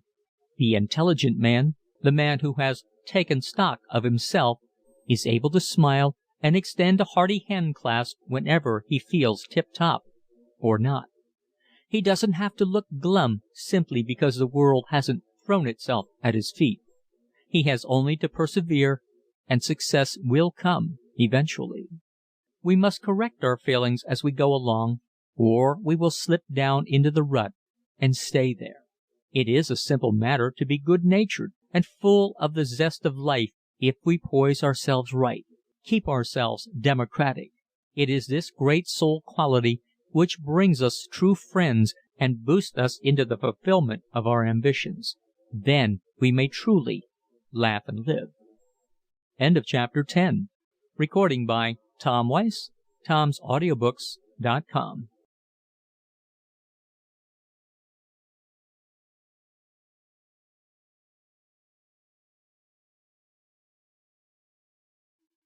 Chapter 11. Self-Education by Good Reading. The character of a man expresses itself by the books he reads. Every well-informed man, since the invention of printing, has been a close reader of a few books that stand out from among the many. We read of Lincoln devouring the few books he had, over and over again, and studying from cover to cover and word for word the Webster's Dictionary of his day.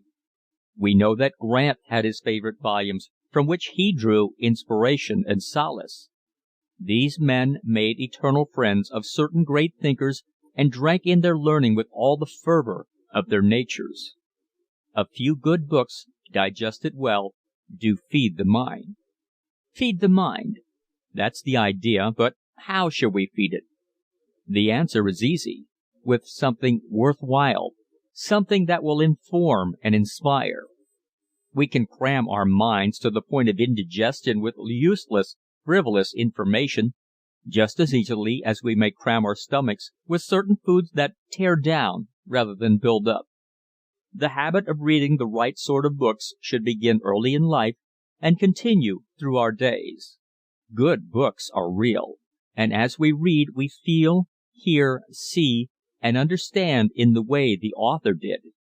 If what is said appeals to our way of thinking, a new world is unfolded to our vision, filled to the brim with things we can think about and add to our stock of knowledge.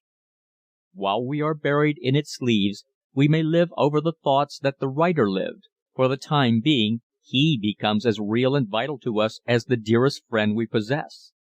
Gradually, as the time passes by, he creeps into our affections until our lives would not be complete without the comradeship of his cherished book. Books that become our pals are not necessarily books of the so-called classical type. Little-known volumes may prove to have enough thought stored away between their covers to keep us interested all our days. The great books will prove their worth in a short time, no matter how poor the binding, how bad the type, or how cheap the paper. These things are, after all, only the outward manifestations, and though we like to see our friends dressed well, yet we know that the clothes do not make character unless there is character there in the first place. And so it is with books. These little ungainly volumes which we purchase on the stands may be the classics of tomorrow. Who knows? We select our library carefully. No matter if we live in a tiny hall bedroom on the top floor of a boarding house where we have a shelf somewhere with a few good books on it. Emerson's essays can be had in one volume and are well worth having. No other American writer has been so inspiring, so invigorating as this thinker of Concord. One cannot read his essays without having a desire to get up and do. It is like a breath of fresh air, a tonic, a stiff morning walk. It stirs the mind to action and inspires us to lift ourselves out of the rut into which we have fallen. One returns to them time after time, each reading opening up new vistas of thought, new lines of mental development. As a man's stomach is what he eats, a man's mind is what he reads. It goes without saying that no healthy active mind could exist without the companionship of Shakespeare. Nowadays it is possible to secure the entire works of the immortal poet in one volume. There is a special Oxford University edition which can be had for a small sum. The type is large, the paper good, and there are many notes to help one over the rocky places. There is no doubt of the truth of the saying that a man who reads Shakespeare consistently and with understanding needs no other education. Like the philosopher Emerson, He boiled down the world's thoughts into terse sentences, and one goes into a new universe when reading any of the plays. It is a good thing to learn parts of them by heart so that we can apply them to our own lives. They strengthen the mind. Their beauty lifts us into a great realism of splendid thought, and they fill the heart with a longing to do something great. Such books should become steady companions through life. No matter where our duties call us, we should see to it that we do not leave behind the thoughts of this mastermind of Shakespeare. The very fact that we have them near us lifts us out of the monotony of nothing to do. Among the books about America for Americans, perhaps Roosevelt's Winning of the West is among the best. Not only has he thrown the whole vigor of his interesting personality into the writing of it, but he has given us a vivid picture of the conquest of the States by the settlers. No man could read it without being thrilled at the dangers our forefathers faced, at the great courage they possessed, at their hardihood, their bulldog tenacity. The reading of such a book is like going back over the years and living with them, sharing their troubles and their enthusiasms. The man who contemplates gathering a small library could not afford to do without the inspiration of what his countrymen have done for him. In choosing our books we must bear in mind one thing: let them be inspiring. Let them be of a nature that when we read them we will feel like going out into the world to accomplish something big. That is probably the mission of great books, to inspire and uplift. The world's greatest men have been readers. Would they have cared for books unless they were inspiring? It is said that when Napoleon was being taken to St. Helena, he advised one of the officers never to stop reading. Most of the things worth while are, at some time or other, stored away in books by the thinkers. Every phase of history, every movement to better mankind and lift it above the drudgery of mere toil, every beautiful thought, is to be found in them, and the better the book the more will be found in it of these very things. When we have finished the day's work we can pull down a volume from the shelf and in a moment be lost in an entirely different world. The man who neglects to read surely misses the one best means of broadening his mind. All books of the better class furnish food for thought and are excellent tools for the man of initiative. To read means keeping in touch with the big visions. We cherish these dreams and make them real in plans of our own. Aspiration is behind the pages of every worthwhile volume. It was the motive power which drove the author to produce it, and it should become a part of the forces which drive us on to victory. Without such inspiration we grope as children in the dark. We are without a light to guide us on our way. Books by such men as Marden and Hubbard are great generators of the electricity of doing things. They have put into words those innermost emotions which are the instruments of success. They point out a way we may safely follow. They loan us inspiration which causes us to act for ourselves. They give us the thoughts that are useful and practical, which we would never have gained by virtue of our own reasoning power. They made it a life work to coin into phrases words that inspire. Out of their large experience came the logical sequences of cause and effect.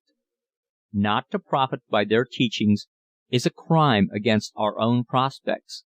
Without them we lag behind.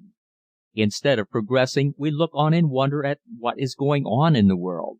Sometimes we cannot connect ourselves with the big enterprisers, and all because we failed to feed our minds properly.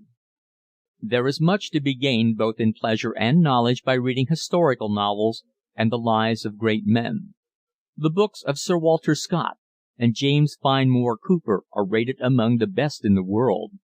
Grant's autobiography and the personal stories of other famous Americans provide fascinating material with which to establish and fortify our test for good literature. The tales of modern American financiers is another field of absorbing interest. The man with small means can provide himself with a working library for a very little money. Books are cheap. The public library is always near by, and there is hardly a town of any size but what has one. When we purchase a book, we should be sure to obtain the best edition and be careful that it is printed from good type and on clear paper. Books are likely to become warm friends. We should never purchase an abridged edition. Binding is not such an important factor, although we like to have our favorite books put up in a handsome fashion. With Shakespeare, Emerson, Roosevelt, Scott, Cooper, Marden, and Hubbard, one would have quite a representative collection for a start. It would be easy to expand the list into many more. Of course, those collecting a small library who have a specialty will want books dealing with the subjects in which they are interested. However, every practical library includes books of inspirational character, and if one makes a study of the books written by great authors, it will be found that all of them profited by the reading of books which caused them to think.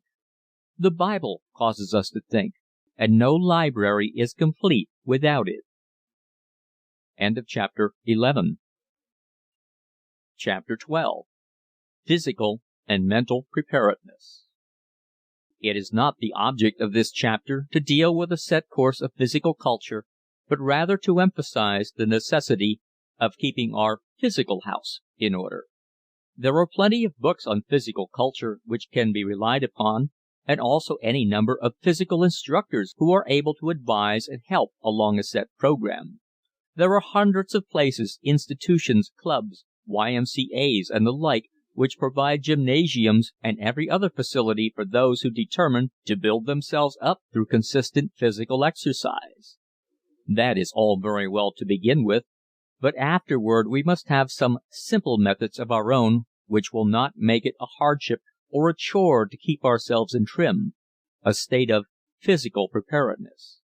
It should become a part of our daily scheme to obey certain simple rules which tend toward an automatic effort instead of a discipline, and we should persevere in these until they become fixed habits. It is no trouble at all to take exercise unconsciously, and we only arrive at this by turning into an exercise any of our ordinary physical actions during the day as we go along.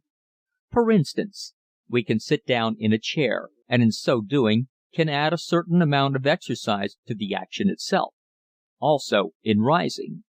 With very little effort we can come into the habit of sitting properly, posing the body as it should be, holding the shoulders in proper position. Also the chin so that it becomes a hardship to sit improperly. All of this has to do with general physique. In walking we can go along with a spring, elasticity, and vigor of motion which forces a fine blood circulation throughout the entire system.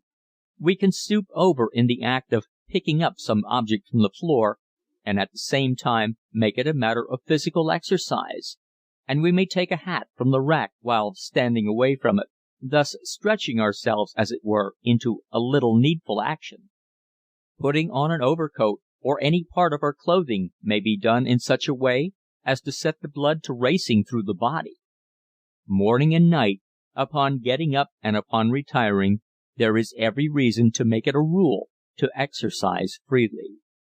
The morning exercise wakes us up and sits us down finally at the breakfast table with a zest for the food set before us. The morning bath is an agency for good in this direction after we have given ourselves a good shake-up from head to foot. By the same token, exercises at night before retiring induces sound sleep and takes away the strain of the preceding day.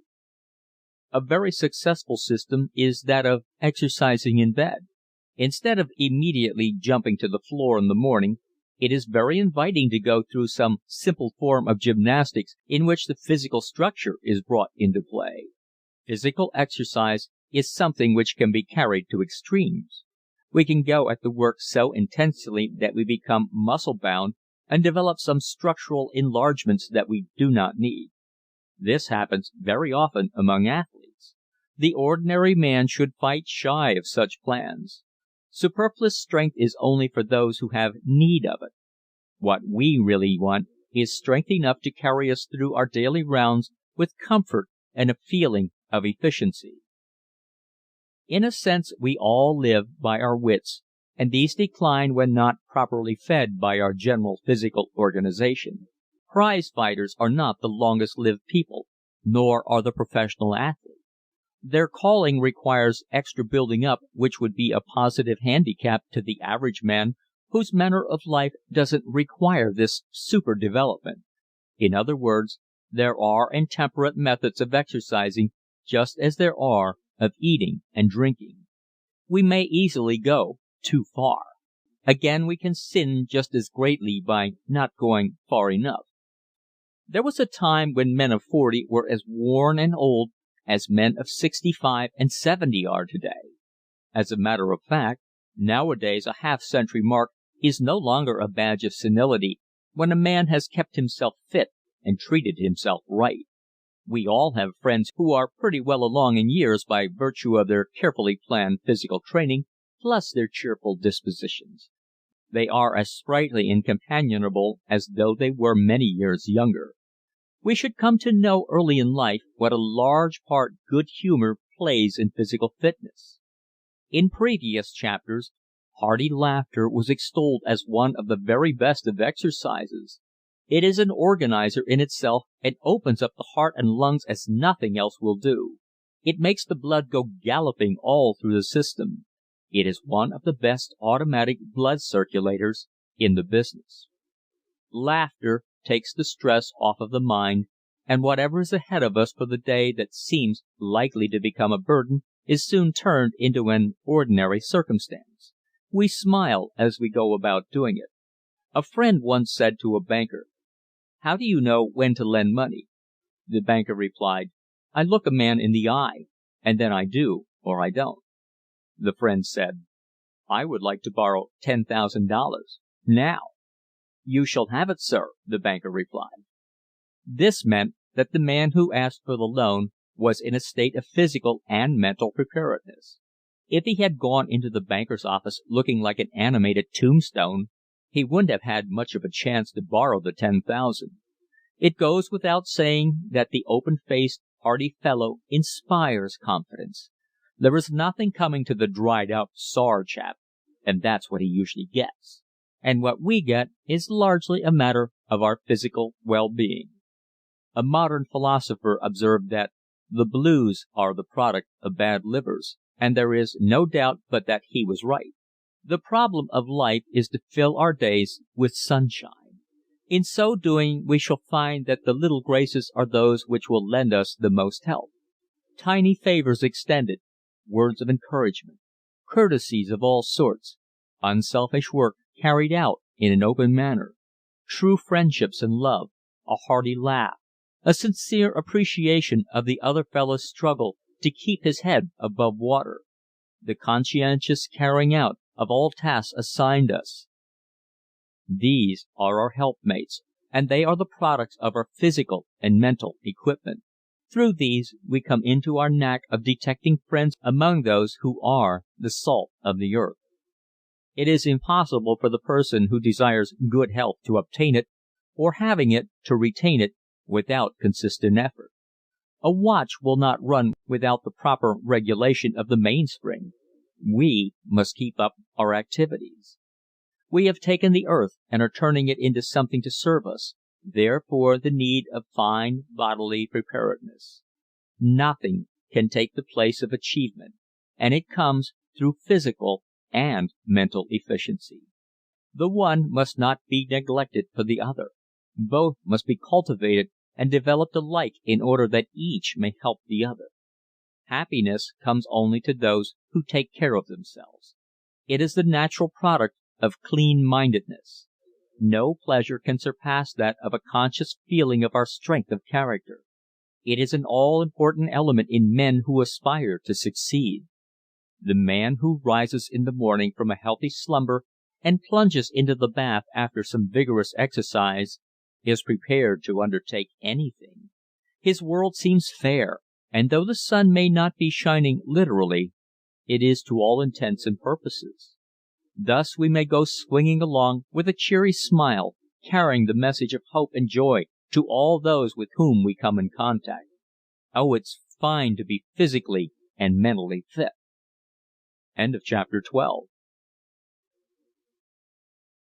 Chapter 13. Self-indulgence and failure. The correct definition of self-indulgence is failure, because self-indulgence is comprised of an aggregation of vices, large and small, and failure is the logical sequence thereof. Even the habit of eating may be cultivated into a vice. Indeed, there are those who gorge without restraint, which in itself is unchaste and immoral. We've often seen them as, with napkin underfoot or tucked under the collar, they eat their way through mountains of food and wash it down as they reach for more. No use to say how and what we feel when we attend such performances. It is all right to say, "Look the other way," but it can't be done. It is human nature to gaze upon horror, sometimes in sympathy, but more often in amazement. Sometimes a well-staged scene of gormandizing, viewed from a seat in the second or third row center of a softly lighted, thick-carpeted food emporium, saves us the price of our own meal. We no longer hunger on our own accord. Our appetite is appeased by proxy, so to speak, and we can calmly fix our eyes on the big show and sigh for a baseball bat. No matter, a noted bachelor of medicine declares, people are what they eat. The exclamation point is our own. We quite agree with our medical brother, for we have seen people eat until we thought we would never be hungry again. But there is more to self-indulgence than the food specialist has to answer for, so we will be on our way. For instance, there is the spendthrift. Surely he is entitled to a short stanza. We all know him. He goes on the theory that he has all the spending money in the world, and that long after he is dead those on whom he spent it will remember his generosity. Vain hope. Whatever memory of him remains will be of a different kind. Those who have been bored by his gratuitous attentions will take up the threads of their existence where they left off when he drove them away from their usual haunts.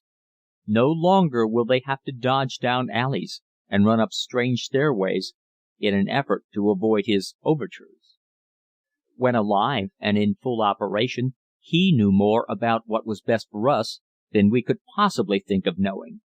Left to his own devices, he would have us smoke his particular brands, drink his labels, eat his selections, wear his kind of cravat, overcoat, cap, hat, shoes, and underwear, and to make his proposition sound businesslike, he would willingly pay the bills. In this little amusement we are supposed to play the part of receiver and praise his generosity. Whatever may be our verdict on this chap, we must keep in mind that his inordinate desire to waste his substance was no less than a vice, if for no other reason than its example upon others. It is just as bad to be a receiver as it is to be a spendthrift. If we cannot build up a reputation for generosity without becoming ostentatious, we might better take lessons in refinement from someone to the manor born. There is no desire to single out and set down by name and number every sort of self-indulgence. Excesses of any kind are indulgences, and it is easy to fall into them if we have not built up our stamina to resist. Our failures are usually traceable to ourselves. No matter what excuses may be offered in our behalf, we know in our own minds that we are to blame. Somewhere along the line of our endeavors we faltered, then we fell. Our conservatism, reinforced by our strength of character, finally gave way at a given point and put the whole plant out of business. Our system of inspection had become cursory instead of painstaking. Everything had been running along so smoothly we forgot that everything must wear out in time if it isn't looked after properly. A previous chapter entitled "Taking Stock of Ourselves" has a specific bearing upon the subject in hand. It emphasizes the necessity of taking stock of ourselves early in life in order that we may know our weak spots and take immediate steps to dig them out by the roots and replace them with hardy perennials which thrive on and on until the last day.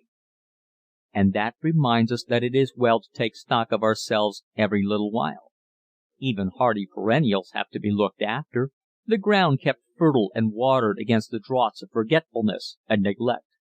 And so it must be with our mental and physical processes, in order that each day of our lives we may go forth with renewed forcefulness, with every atom of character in full working order. Having started off on the right foot, we are less likely to have trouble with our higher resolves during the lean and hungry years of our youth, when we go plunging headlong toward the goal of our ambitions. Usually it is not until we come into Easy Street that we find that we dropped something somewhere along the line which we must replace at once or we will be laid up for repairs. But lo and behold, Easy Street is fair to look upon. It dazzles the eye. It takes hold of the sensibilities. Everybody wears Sunday clothes on this street, and seems to be superlatively happy. Surely it would hurt to linger a while and see what is going on. Why, this is the most talked about street in the world. Some of the people we have dealt with have told us about it. They said it was the only street for a man of means, for there could be found the very things for which we strive in life. They told us that the people we would meet represented the higher order of intelligence, brainy, alert, accomplished, a grand thoroughfare for those who would know life in the fullness thereof. Now, it is a fact that Easy Street may be crossed and recrossed in safety every day of our lives if we do not tarry. Financial competence might permit of it, but competent efficiency demands that we trot along, keep moving, get away before we settle down into its ways. The action we need is not along this brilliant lane. But suppose we do take a chance just to test the serene confidence which we think is so safely nailed down within us. The very thought of it makes the caution bell tinkle in our ears. But caution is a species of cowardice, after all. We say, a man of courage may dare anything once. And just at the moment we waver, who comes along but our old friend, self-indulgence, the well-dressed, carefree fellow who once told us all about Easy Street and invited us to look in on him sometime. Nothing would please him more than to show us the whole works. And here he is shaking us by the hand and pulling us along, for he is an affable fellow and will not take no for an answer. Our struggle is feeble. A huge chunk of our strength of character falls off into space then and there. Even at the gilded entrance we try again to beg off, to slip away, but self-indulgence will not hear. So together we go through the portals leading into a grandeur we had never known, beyond our experience and power to believe. This is likely to become the turning point in our career. Bill Nye once said, "When we start downhill, we usually find everything greased for the occasion." We might add, except the bumps. End of chapter 13. Chapter 14. Living Beyond Our Means.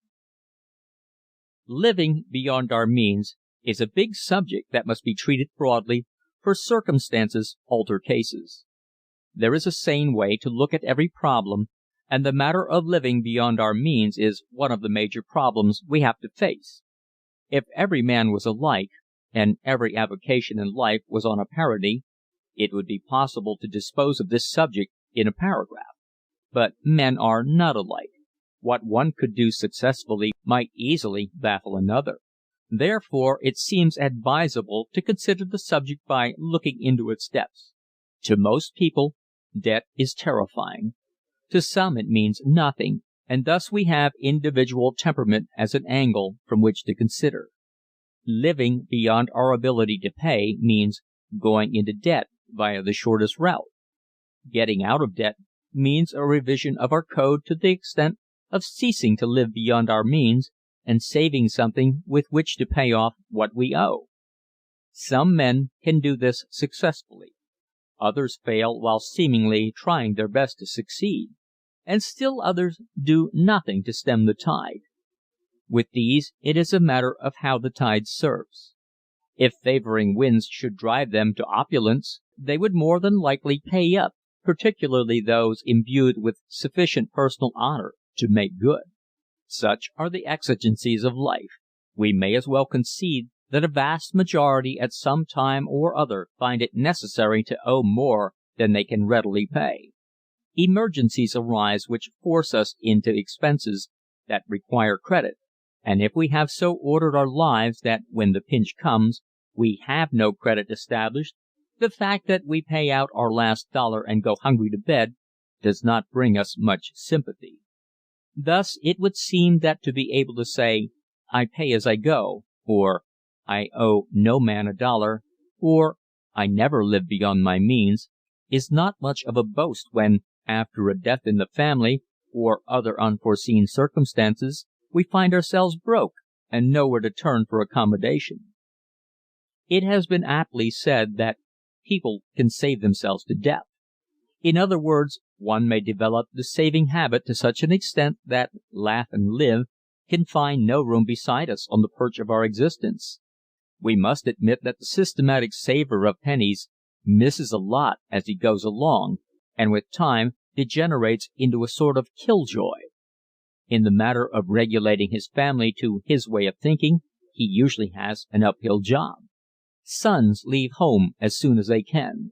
Daughters marry, and breathe a sigh of relief, leaving mother behind to slave on in order that the hoard may grow.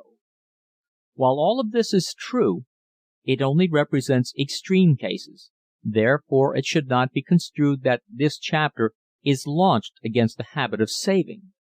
Rather, its purpose is to suggest the thought of not over-saving at the expense of personal welfare.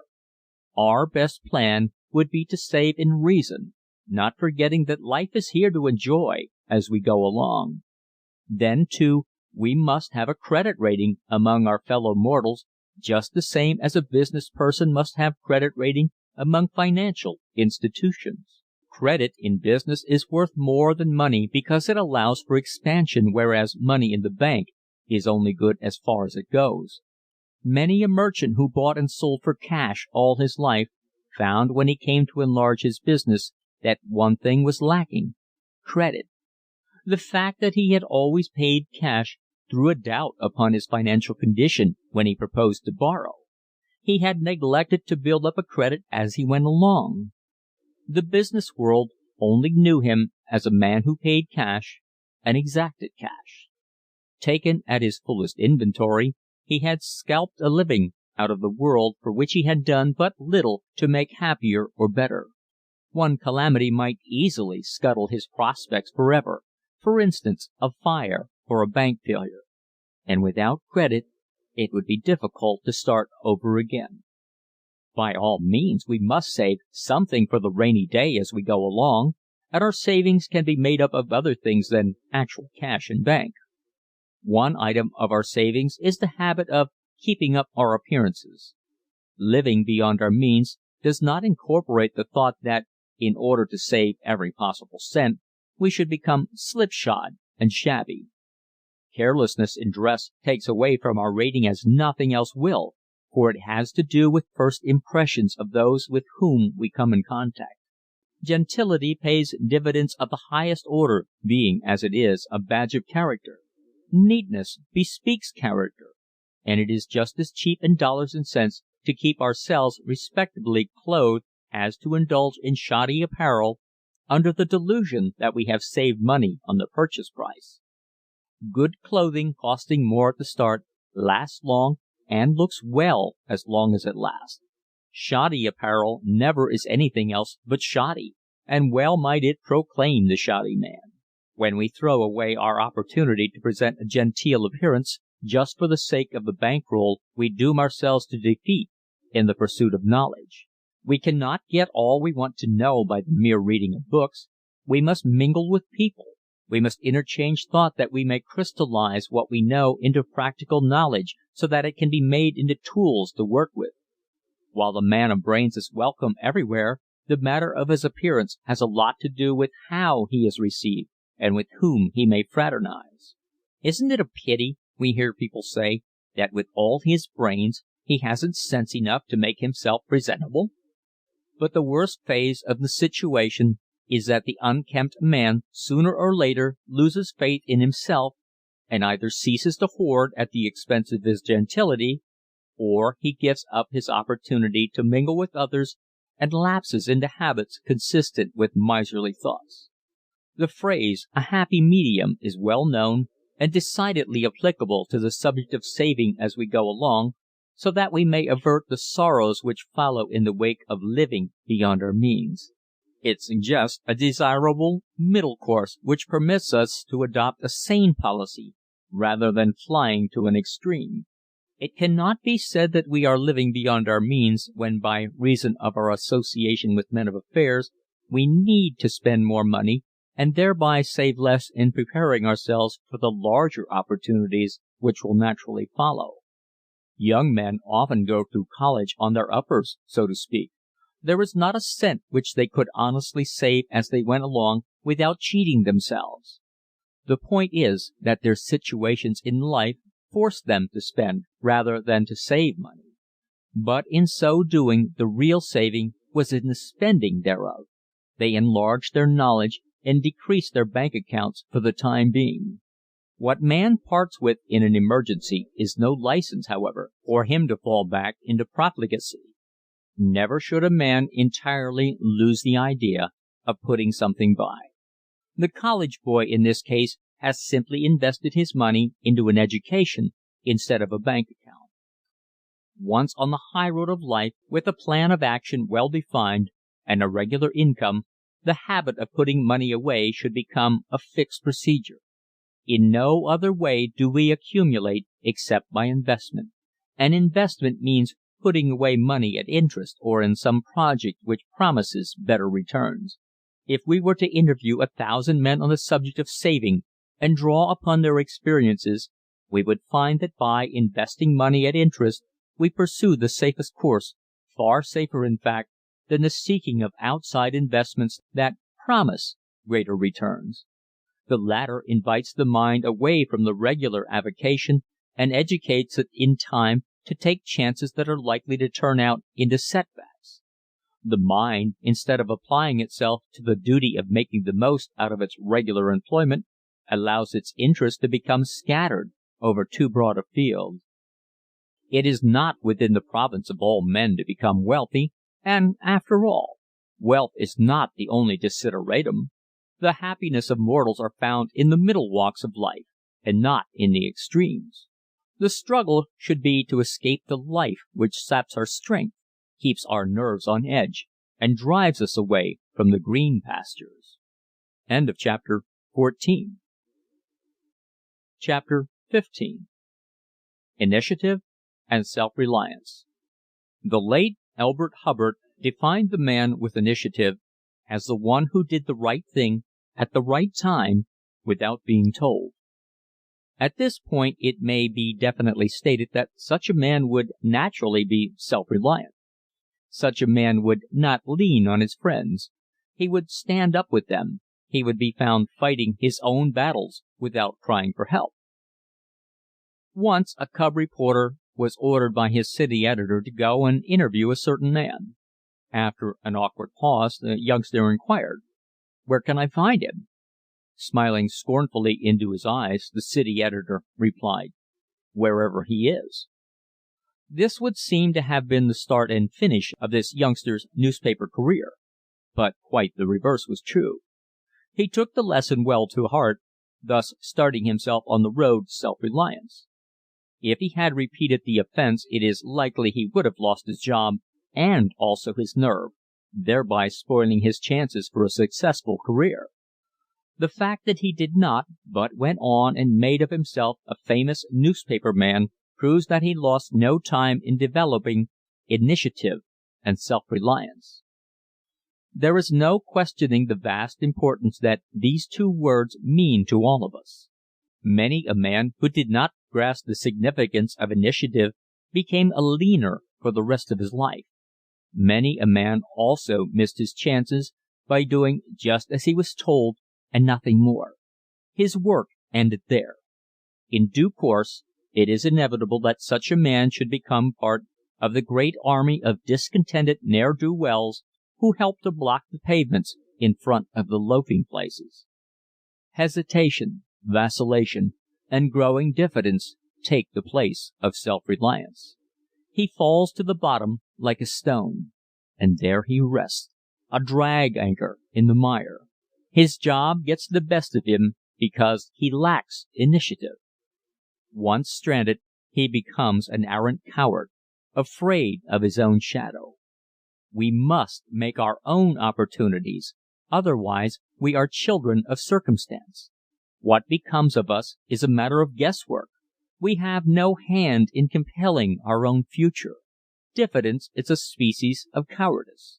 It causes a man's courage to ooze out at his toes faster than it comes into his heart. Such men often have big ideas, but having no confidence in themselves, they lack the power to compel confidence in others.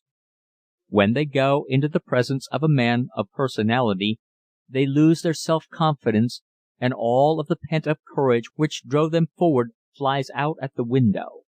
Their weakness multiplies with each failure until finally the jig is up. Their impotency is complete. Very largely, those who have big ideas to present expect to be taken in on them and to be given an opportunity to succeed along with their scheme. When a man becomes so unfortunate as to be unable through diffidence to explain himself, his big idea goes into the wastebasket, and with it all of the hopes he has built upon it. Another nail has been driven into his casket of failures. To such a man all pity, but we will not allow him to escape until we have given him a pat on the back and pointed out the right road to travel. We mustn't preach to him or undertake to force him to do anything, but we will at least give him a helping hand and show him that there is a royal road to his goal. This man needs first of all to build upon his physique. Perhaps he has a bad stomach and likewise bad teeth. Exercise, regular exercise, should be the first thing on his program. Fresh air, long walks, deep breathing, dumbbells, boxing, rowing, skating in season, and wholesome companionship day by day. In the long run, boxing will become his most efficient exercise. When a man can take a blow between the eyes and come back for more, he has begun to fortify his own combativeness. That is what he needs in life's battles, the nerve to come back for more after a slam on the jaw that would lay another man low.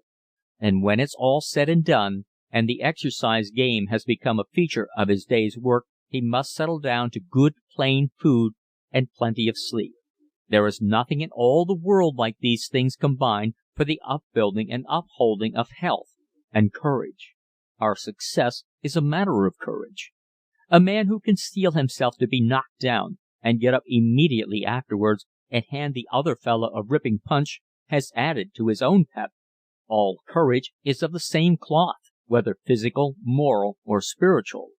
To build upon one is to build up the others, the human system being constructed on such a basis that if one part is affected, all the rest follow suit. A man who isn't afraid of a physical combat will readily match his wits with his fellow man. Physical training is therefore all important to initiative and self-reliance. Our natural aim is to make for ourselves a true personality that does not know defeat.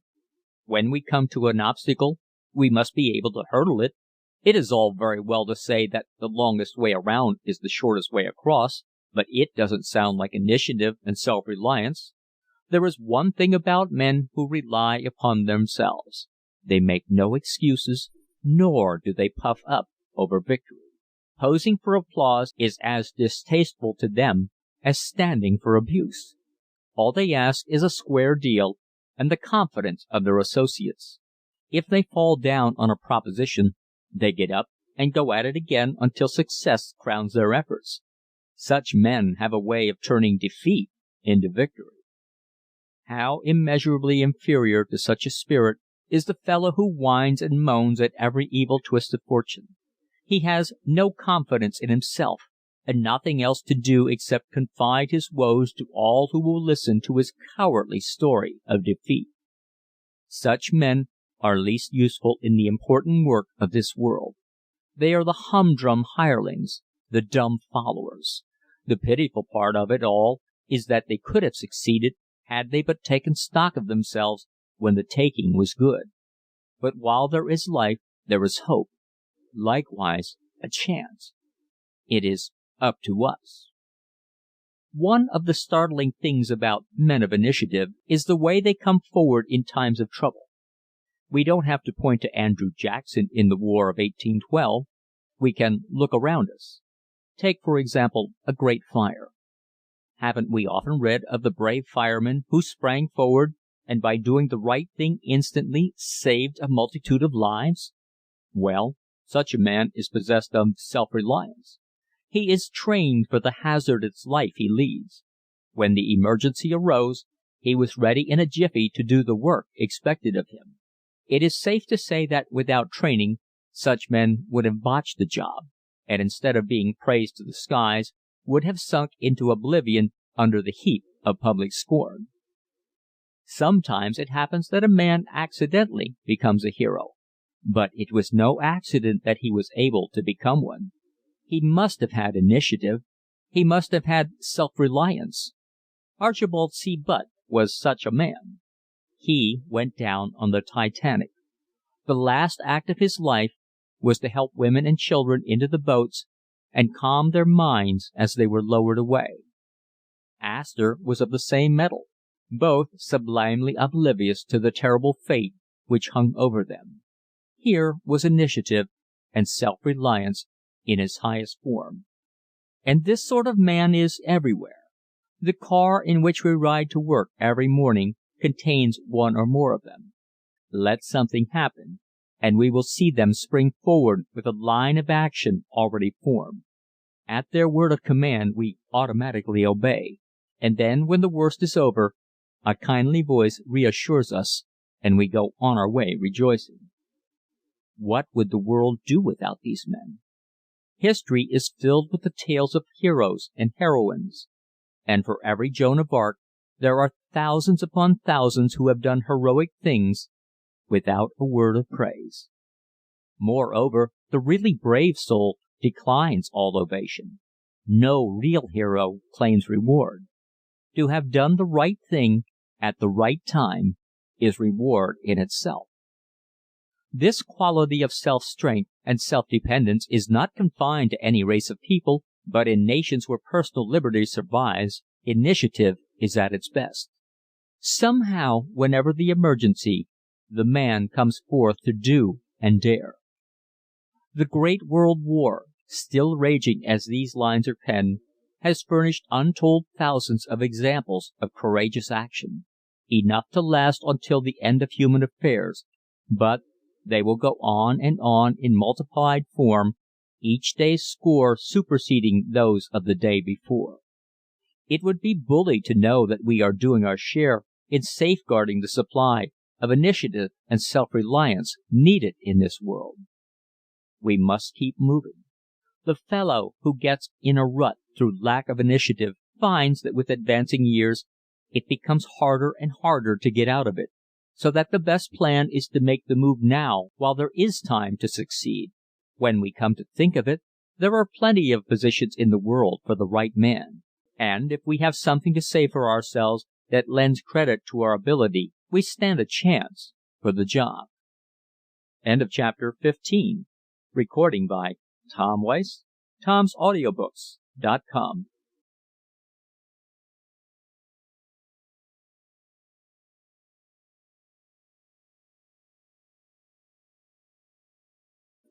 Chapter 16. Failure to Seize Opportunities. There is an old saying to the effect that opportunity knocks but once at our door, and that is all fol-de-rol. Opportunity knocks at some people's doors nearly every day of their lives and is given a royal welcome. That's what opportunity likes, appreciation. It goes often to the home where the latch string hangs on the outside. It's like a sign reading, "Hot coffee at all hours, day or night," very inviting. Very much different, however, from the abode whose windows shed no light and whose door is barred from within. Nobody home. That's the sign for this store. Mr. Numbskull lives here, and most of the time he sleeps. When anyone knocks on his door, he pulls the covers up over his head to shut out the noise. He's down on his luck, anyhow.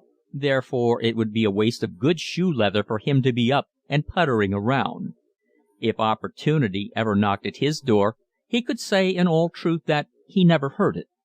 He had often heard of opportunity being in the neighborhood, but one thing is certain: somebody else had invariably seen him first. He felt sure he would know opportunity if ever he met him face to face, and if ever he did, he would have it out with him then and there. Meanwhile, dadgast the luck. Always the fates pursued him with some sort of hoodoo, and his neighbors, well, some of them had sense enough to keep their distance and let him alone. Others, however, had not been considerate of the fact that a jinx was on his trail and were given to making sarcastic remarks concerning him. And thus it was that Mr. Numbskull spent his days dodging his neighbors, sidestepping the highways, and obscuring himself from the very individual he wanted so much to behold: opportunity. At last there came a time when, in despair and in disrepute, he took to the woods, and is yet to be heard from. Opportunity still visits the neighborhood, but the path leading to Mr. Numbskull's home is grown up in weeds. The fact is that our real opportunity knocks from within. Through experience, built upon consecutively by continuous effort, our vision expands and pounds its way out through the portals of our brain. We see the thing that we ought to do, and we go to it. To the man who didn't see it, the opportunity did not exist. What we don't know doesn't hurt us any, so runs the old saw. And here's a case where we who didn't see were hurt, but we didn't know it. For those of us who have vision, there are all sorts of opportunities, but many of them are not good for us. The ones we make for ourselves are the healthy ones, and generally they are the best for us. Our own baby is the one we will take the greatest pride in and enjoy the most.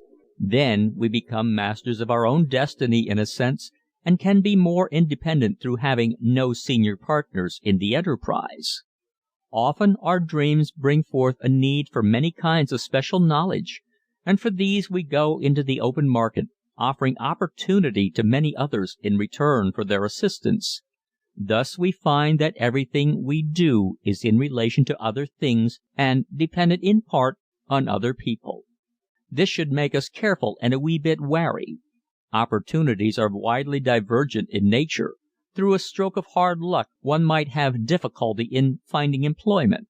The first opportunity might lead to a job in a bar room, but having fortified ourselves by developing our highest attributes such as honesty, integrity, cleanliness of body and mind, we are able to somehow or other pinch along until something better shows itself.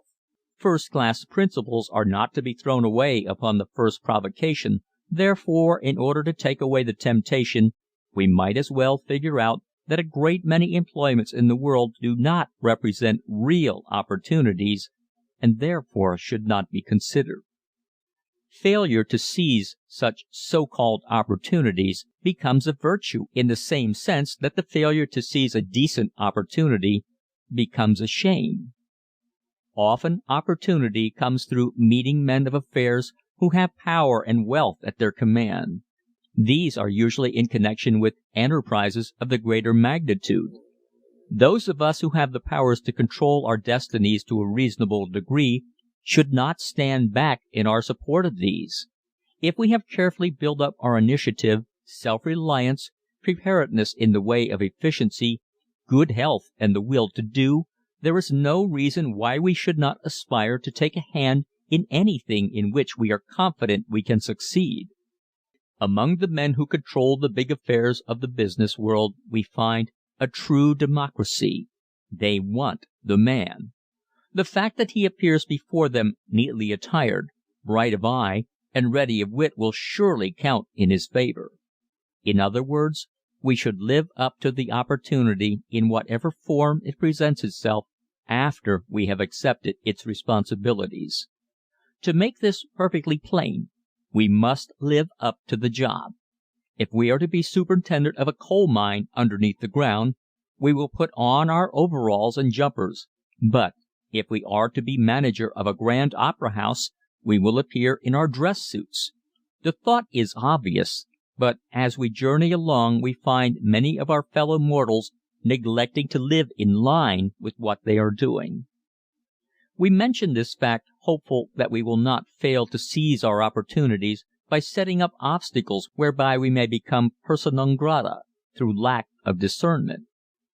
Opportunity is within ourselves, and when we have seized our rightful share, then we may look with pride upon our endeavor and proceed to laugh and live. End of chapter 16. Chapter 17. Assuming Responsibilities. Those who fear to assume responsibility necessarily take orders from others. The punishment fits the crime perfectly, and being self-inflicted, there is no injustice.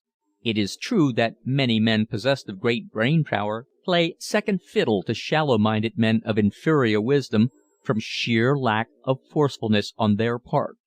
They lack the full quality of leadership while possessing all save one essential: courage. Fear abides in their hearts and spreads itself as a mantle of gloom over their supersensitive souls until finally they struggle no more. Henceforth they are doomed and become the subject of apology on the part of friends and relations.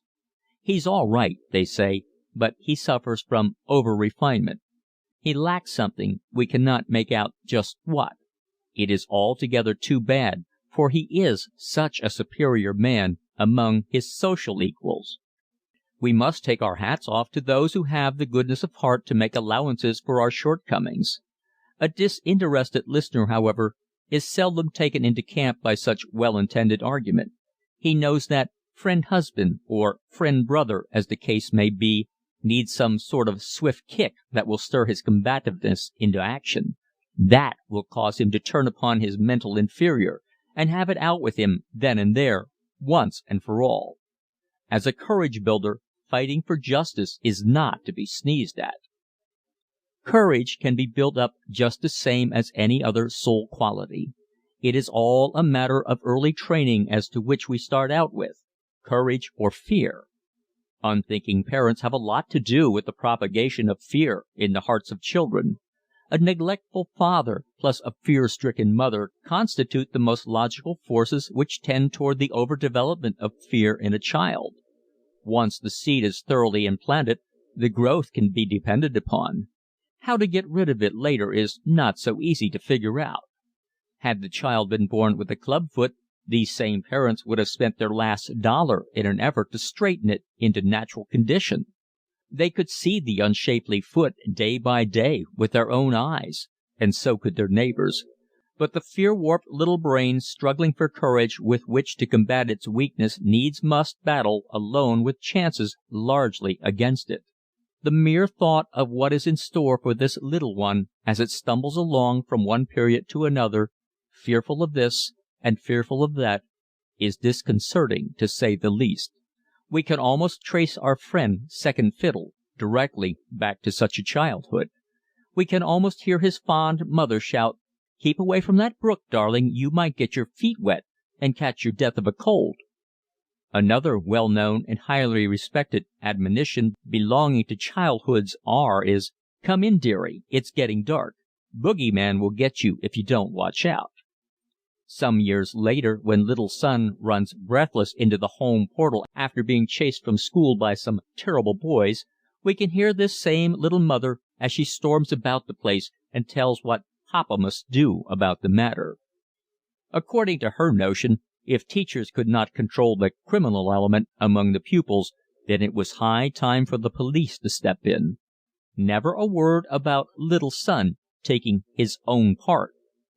Father listens in silence and half formulates the notion of going direct to the parents and laying down the law, while little son listens in fear and trembling in anticipation of what is coming to him if father carries out his threat.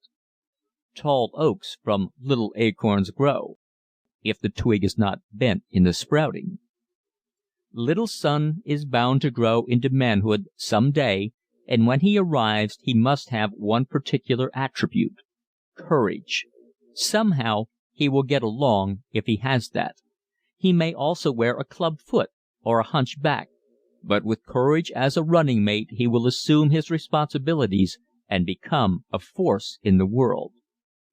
Once a great orator sat upon a rostrum listening to a speech by a man who cautioned his countrymen against taking steps to defend the national honor. "We'll outlive the taunts of those who would drag us into war," he bellowed forth. Whereupon the orator jumped to his feet and with clarion voice shouted, "God hates a coward," and then sat down again. Dazed at first, the vast throng sat stupefied, but only for a moment. Then as one man they jumped to their feet and by reason of prolonged cheering gave national impulse to a thought which has since been sermonized from thousands of pulpits. The orator had simply paraphrased and put pep into the old biblical slogan, "The Lord helps those who help themselves." The effect was electrical.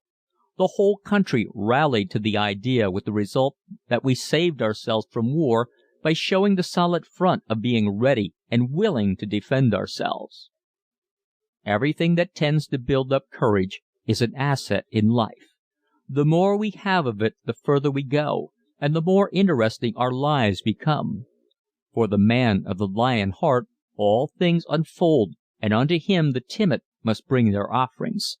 No one of ordinary gumption concerts the human flivver. Advice from him would be unavailing. His point of view would be inadequate, his ability to advise impotent. We go to the man who does things and say to him, "Here is my little idea. Do you want to help me put it over?" If it is good, he does. If not, his experience tells him so, for men of courage are naturally possessed of large vision. Their lack of fear has given them right of way over vast areas of the world of action. They fail only as their lights go out forever. With courage we can order our own lives and take orders only from those of superior wisdom. This we can never afford not to do. The courageous man of largest vision commands by his power to reason logically and therefore assumes the air of comradeship rather than overseer or boss. Only through lack of moral and physical courage are we to become the slaves of these. Courage, the child of hope, the despair of failure. Born of good cheer, it links its fate with the higher attributes and tramples underfoot the fears which spring up before it. When sown early into the hearts of the young, its companionship becomes unerring in its efficiency for good throughout their lives. End of chapter 17. Chapter 18. Wedlock in Time. It is a happy idea to marry while we are young, a fine thing, a good thing, a pleasant duty indeed to marry the woman of our choice at a time of life when both are at an age when adjustment is natural and lasting loyalties are implanted in our hearts and minds for all time. We make a sad mistake when we postpone so important a step just for the sake of becoming a rich man first, so that our bride-to-be may step into luxurious quarters and never have to lift her dainty hands except to sip from the glass of nectar we have set before her. The real facts compiled by the statistical system Sams are against this idea. The balance comes up in red ink on the wrong side of the ledger. According to these gentlemen, the average mortal is likely to be very fat and much over 40 before he can make an offering according to his first generous impulses, and the chances are he will never reach the goal in his life. By the time he might be financially ready, there is a hard glint in his eye, and he will be looking for the mote in the eye of his lady love. The waiting game is a hard one, and it makes us worldly. After the lapse of years, what once seemed a rose might appear to be more of a hollyhock.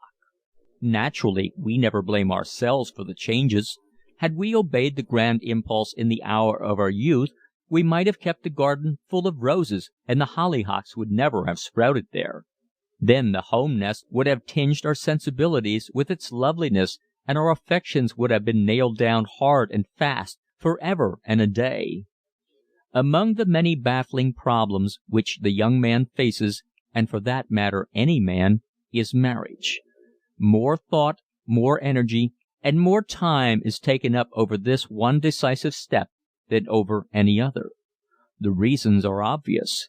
It involves for life the happiness of the contracting parties, not only in a direct and personal way, but also in a general sense. The man's business success largely depends upon the helpmate he has in his home. His career is at her mercy. For example, if the wife should turn out to be unsympathetic and uninterested in his ambitions, this fact might warp his prospects by causing him to lose heart in facing the large problems awaiting him along the road of opportunity. However, if she is of a cheerful, energetic disposition, and willing to do all that she can to help him over the rough spots as they travel along together, he will be inspired into action and will do his level best. He will be conscious as he goes about his work that there is one person above all upon whom he can depend, his wife. Marriage is a serious business, and usually we concede that point in the beginning. However, this is not aimed as a blow at life's greatest romance. It is merely the recognition of an elemental fact. Marriage must have its practical side. To become successful in the highest degree, man and wife must establish a comradeship. It is not the part of wisdom that either should rule the other, but rather that each should have the interest of the other at heart, and should strive to be helpful one unto the other. Two men can go through life the best of friends, each holding the respect and the confidence of other.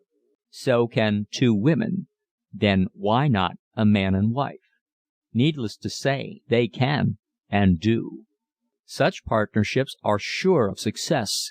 It is only through lack of comradeship that love flies out the window and lights on a seagoing aeroplane. The marriage state is a long contract. It should not be stumbled into by man or woman. Nor should we become cowardly to the point of backing out of it altogether.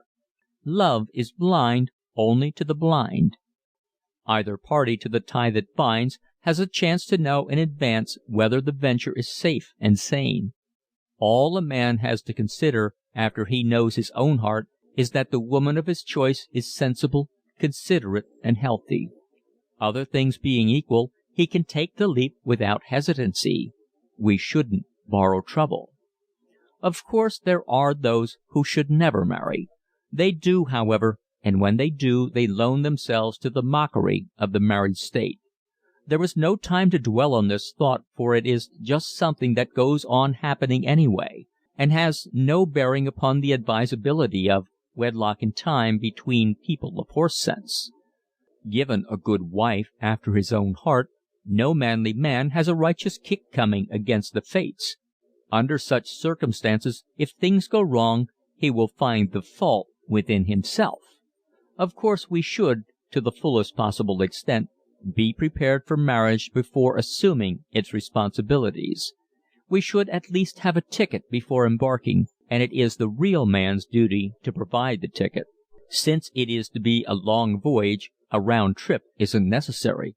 In other words, a man needn't be rich when he marries, but he should not be broke either.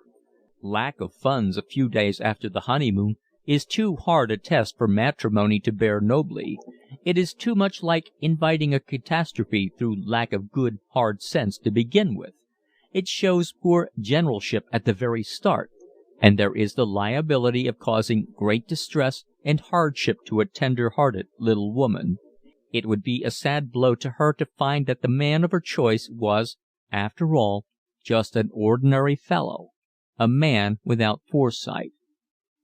There are 4 seasons in married life: spring, summer, fall, and winter, and we are going to need a comrade as we go through each of them.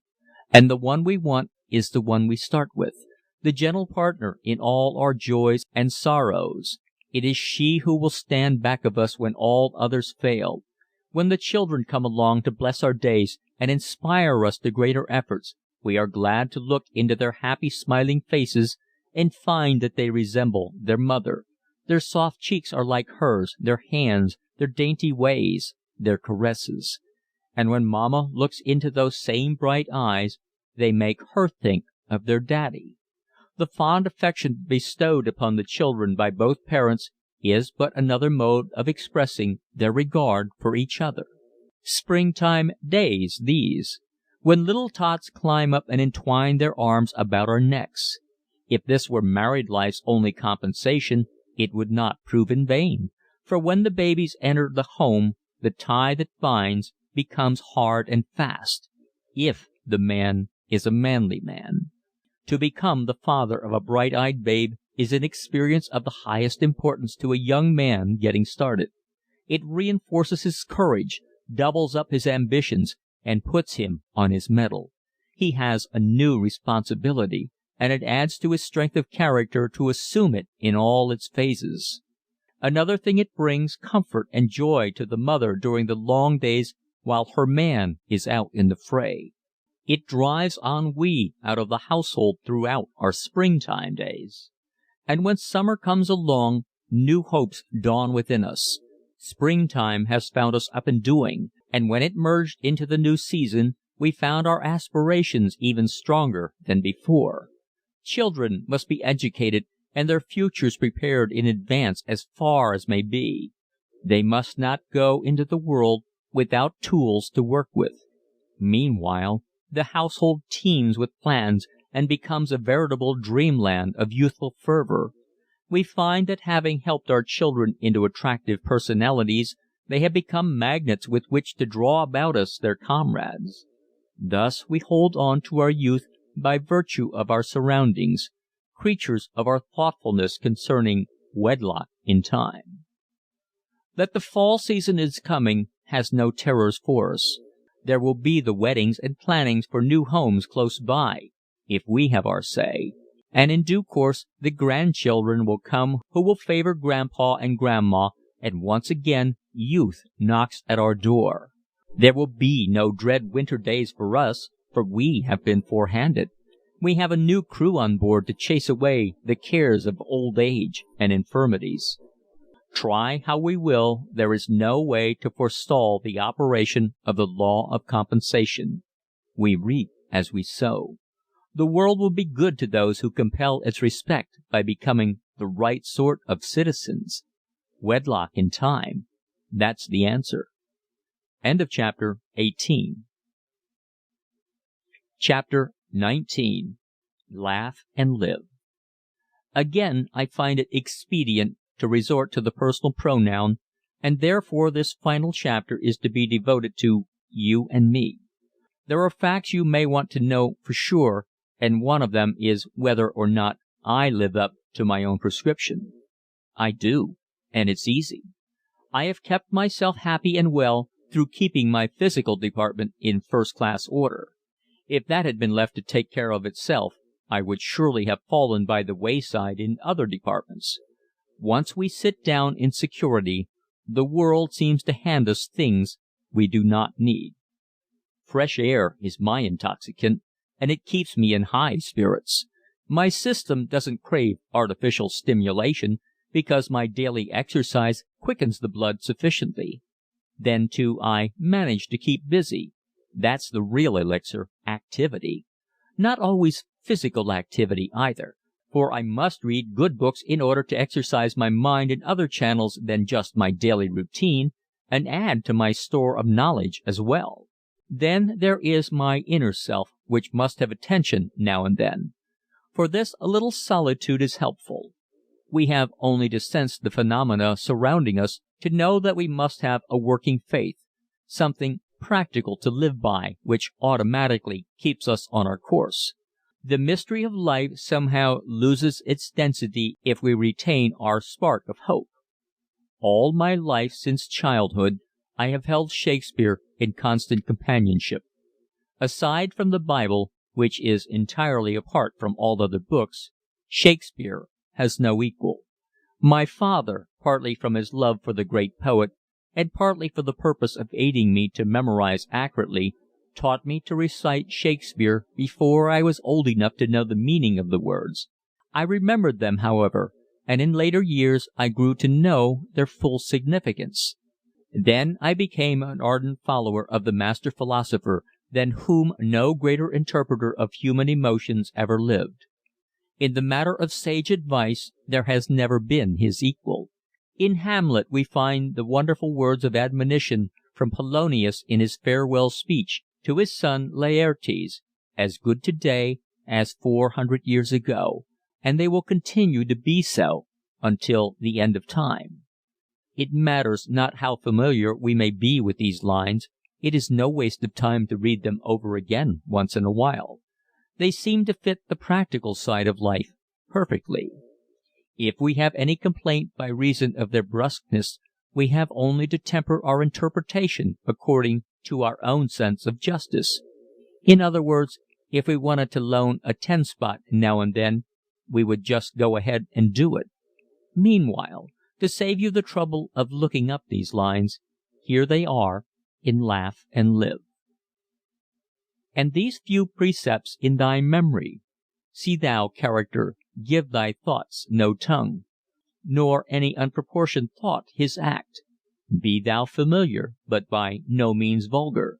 The friends thou hast, and their adoption tried, grapple them to thy soul with hoops of steel, but do not dull thy palm with entertainment of each new-hatched, unfledged comrade. Beware of entrance to a quarrel, but being in, bear that the opposed may beware of thee. Give every man thine ear, but few thy voice. Take each man's censure, but reserve thy judgment. Costly thy habit as thy purse can buy, but not expressed in fancy, rich, not gaudy. For the apparel oft proclaims the man, and they in France of the best rank and station are of a most select and generous sheaf in that. Neither a borrower nor a lender be, for loan oft loses both itself and friend, and borrowing dulls the edge of husbandry. This above all, to thine own self be true, and it must follow as the night the day. Thou canst not then be false to any man. The time has come to close this little book. It has been a pleasure to write it, and a greater pleasure to hope that it will be received in the same spirit it has been written. These are busy days for all of us. We go in a gallop most of the time, but there comes the quiet hour when we must sit back and take stock. I know this from the letters that come to me asking my opinion on all sorts of subjects. People believe I am happy because my laughing pictures seem to denote this fact. And it is a fact. In the foregoing chapters I have told why. If in the telling I shall have been instrumental in adding to the world's store of happiness, I shall ever thank my lucky stars. Very sincerely, Douglas Fairbanks. A Close-Up of Douglas Fairbanks by George Creel. Reprinted from Everybody's Magazine by permission of the Ridgway Company, New York. Chapter 20. A Close-Up of Douglas Fairbanks. Young Mr. Douglas Fairbanks, star alike in both the speakies and the movies, is well worth a story. He is what every American might be, ought to be, and frequently is not. More than any other that comes to mind, he is possessed of the indomitable optimism that gives purpose, punch, and color to any life, no matter what the odds. He holds the world's record for the standing broad grin. There isn't a minute of the day that fails to find him glad that he's alive. Nobody ever saw him with a grouch or suffering from an attack of the blues. Nobody ever heard him mention hard luck in connection with one of his failures. The worse the breaks of the game, the gloomier the outlook, the wider his grin. He has made cheerfulness a habit, and it has paid him in courage, in bubbling energy, and buoyant resolve. We are a young nation and a great nation. Judging from the promise of the morning, there is nothing that may not be asked of America's noon. A land of abundance with not an evil that may not be banished, and yet there is more whining in it than in any other country on the face of the globe. If we are to die, nibbled to death by ducks may well be put on the tombstone. Little things are permitted to bring out paroxysms of peevishness. Even our pleasures have come to be taken sadly. We are irritable at picnics, snarly at clambakes, and bored to death at dinners. The government ought to hire Douglas Fairbanks and send him over the country as an agent of the Bureau of Grins. Have him start work in Boston and then rush him by special train to Philadelphia. If the wealth of the United States increased $41 billion during the last 3 peevish, whining years, think what would happen if we learned the art of joyousness and gained the strength that comes from good humor and optimism. Doug Fairbanks, now that he is in the movies, we don't have to be formal, is the living, breathing proof of the value of a grin. His rise from obscurity to fame, from poverty to wealth, has no larger foundation than his ever-ready willingness to let the whole world see every tooth in his head. Good looks? Artistry? Bosh! The Fairbanks features were evidently picked out by a utilitarian mother who preferred use to ornament. And as for his acting, critics of the drama imbued with the traditions of Booth and Barrett have been known to sob like children after witnessing a Fairbanks performance. It is the joyousness of the man that gets him over. It's the 100% interest that he takes in everything he goes at that lies at the back of his success. He does nothing by halves, is never indifferent, never lackadaisical. At various stages in his brief career, he has been a Shakespearean actor, Wall Street clerk, hay steward on a cattle boat, vagabond, and businessman, knowing poverty, hunger, and discomfort at times, but never, never losing the grin. Things began to move for him when he left Denver High School back in 1900 for the purpose of entering college. As he says, a man can't be too careful about college. He started for Princeton, but met a youth on the train who was going to Harvard. He took a special course at Cambridge, just what it was he can't remember. But at the end of the year it was hinted to him that circus life was more suited to his talents, particularly one with 3 rings.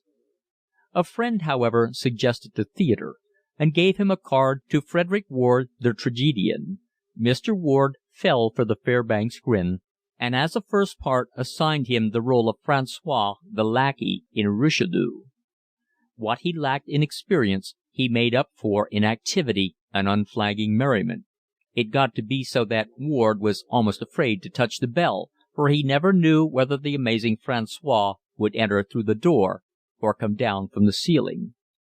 After the company had done its worst to Richelieu, it changed the Shakespearean repertoire, and for 1 year young Fairbanks engaged in what Mr. Ward was pleased to term a catch-as-catch-can bout with the immortal bard. When friends of Shakespeare finally protested in the name of humanity, the strenuous Douglas accepted an engagement with Herbert Kelsey and Effie Shannon in her Lord and Master. 5 months went by before the 2 stars broke under the strain, and by that time news had come to Mr. Fairbanks that Wall Street was Easy Money's other name. Armed with his grin, he marched into the office of Decopé and Doremus, and when the manager came out of his trance, Shakespeare's worst enemy was holding down the job of orderman. The name Coppée appealed to me, he explained. He is still remembered in that office, fondly but fearfully. He did his work well enough. In fact, there are those who insist that he invented scientific management. How about that? I asked him, for it puzzled me. Well, you see, it was this way. For 5 days in a week I would say, "Quite so," to my assistant, no matter what he suggested. On Saturday I would dash into the manager's office, wag my head, knit my brow, and exclaimed, "What we need around here is efficiency." And once I urged the purchase of a time clock. The way he filled his spare time was what bothered. What with his tumbling tricks, boxing, wrestling, leapfrog over chairs, and other small gaieties, he mussed up routine to a certain extent.